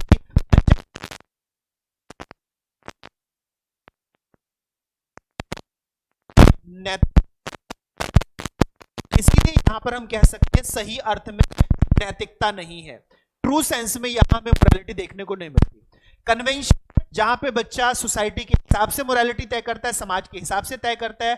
पोस्ट कन्वेंशनल जहां इंटरनलाइजेशन आंतरिक तौर पर अपने हिसाब से तय करता है नैतिकता। तो ये दो जगह नैतिकता दिखती है। पहले लेवल पर हमें नैतिकता नहीं दिखती, कन्वेंशनल लेवल पर जिसमें 2 स्टेजेस हैं वहां नैतिकता नहीं दिखती। उत्तर यहां पहला देखने को मिलेगा। चलिए अगले क्वेश्चन को देखें। आपका समय शुरू होता है अब।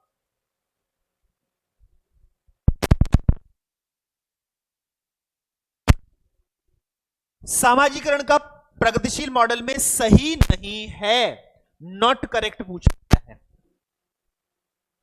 Offered by the school without their social background, बच्चों को बातें स्वीकार करना, सामाजिक पृष्ठभूमि कुछ भी हो, प्रजातंत्र के लिए स्थान होना चाहिए, classroom for democracy, socialisation, adoption है, समाजीकरण, नियमों का अधिग्रहण है, active participation in the group work, समूह कार्य में सहभागिता। तो यहां हमें क्या चीज देखने को नहीं मिल रही? सहभाग, ग्रुप वर्क में सामाजिक नियमों का अधिग्रहण होगा, एडॉप्शन क्या नहीं होगा, सामाजिक पृष्ठभूमि कुछ भी हो, हमें सामाजिक पृष्ठभूमि के हिसाब से बात करनी होती है, हमें सोशल बैकग्राउंड के हिसाब से सामाजिकरण देखने को मिलता है। सामाजिक रहेगा क्योंकि यहां पर पूछा है सही नहीं है, तो इसीलिए उत्तर देखने को मिलेगा। हम बच्चे नहीं कर सकते, नहीं कर सकते वाइगॉस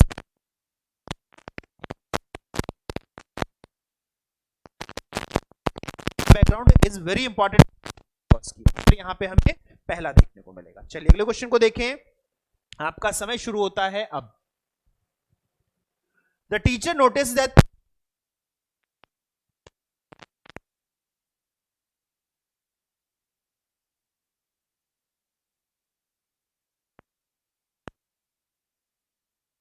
वाइगॉस्की क्या कहते हैं, तो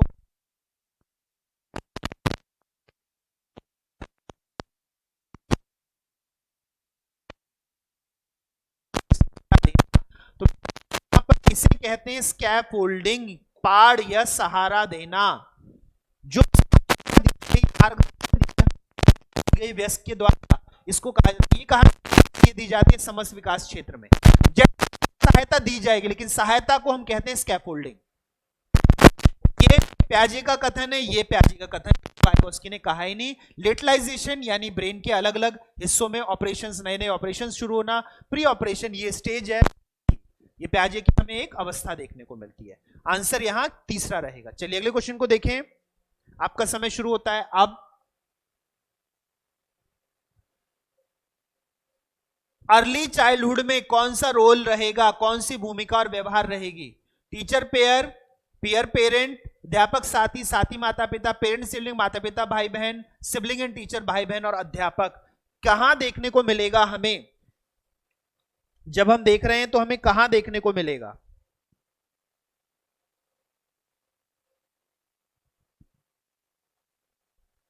तो जब हम यहां पर बात कर रहे हैं तो यहां कौन से उसकी बात हो रही है? यहां पे बात हो रही है यहां बात हो रही है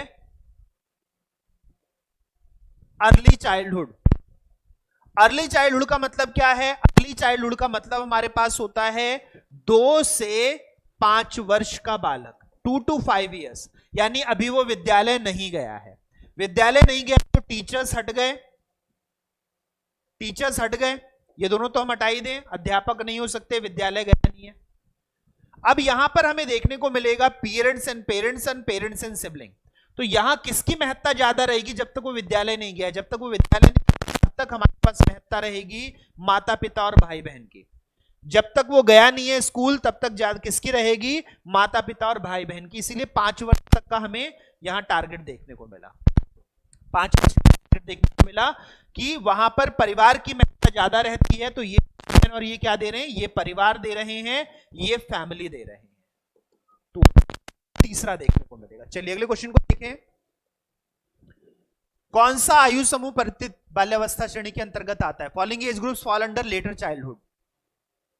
ठीक है, लेटर चाइल्डहुड, उत्तर बाल्यावस्था या परतरती बाल्यावस्था, यहां हिंदी दे रखी है। लड्डू क्वेश्चन है, परतरती बाद शुरू होती है, 5 वर्ष के बाद शुरू होती है, 10 सेकंड भी नहीं देने, तो उत्तर क्या हो गया? 6 से 12 वर्ष। उत्तर क्या देखने को मिला हमारा? 6 से 12 वर्ष। बिल्कुल लड्डू क्वेश्चन है। चलिए अगले क्वेश्चन की ओर चलें, आपका समय शुरू होता है अब।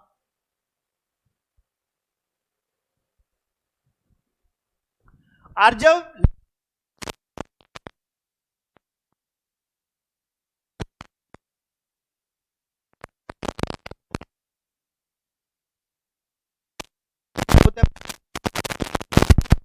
जबकि सोनाली में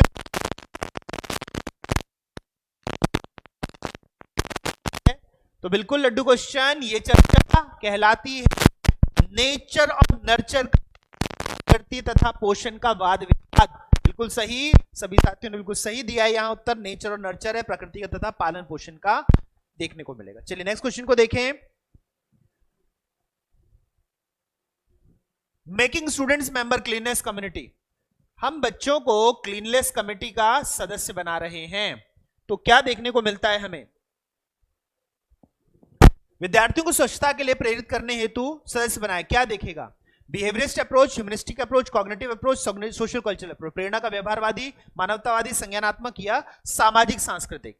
तो यहां हमें क्या देखने को मिल रहा है? हमने कम्युनिटी की क्लीननेस, हमने अपने समिति में सदस्य बना दिया उसको, किसके लिए? समाज में समिति का सदस्य बना दिया।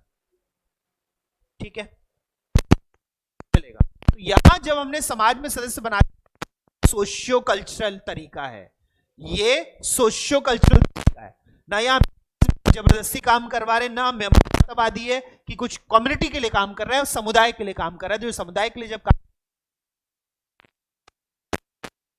सोशल कल्चरल कॉन्सेप्ट कहलाता है। तो साथियों, सारे के बहुत अच्छे से समझ में आए होंगे। आप अवधारणा को पे अपना 30 आगे सीरीज के आता हूं आपके सामने। तो जितने साथी इस वीडियो को देख रहे थे, आप अगर अभी तक आपने टेलीग्राम चैनल किया है तो डिस्क्रिप्शन बॉक्स में टेलीग्राम कर सकते हैं। इसमें ऐप को करना है, मेरे द्वारा पढ़ाया हुआ पूरा का पूरा कोर्स है सीडीपी और पेडागोजी का, तो आप उस कोर्स को परचेज कर सकते हैं हमारे ऐप पे जाकर। जितने साथी इस वीडियो को देख रहे हैं, एक बार फिर से आप सभी लोगों का धन्यवाद। अगली फिर मुलाकात होती है, फिर मिलते हैं साथियों, नमस्कार।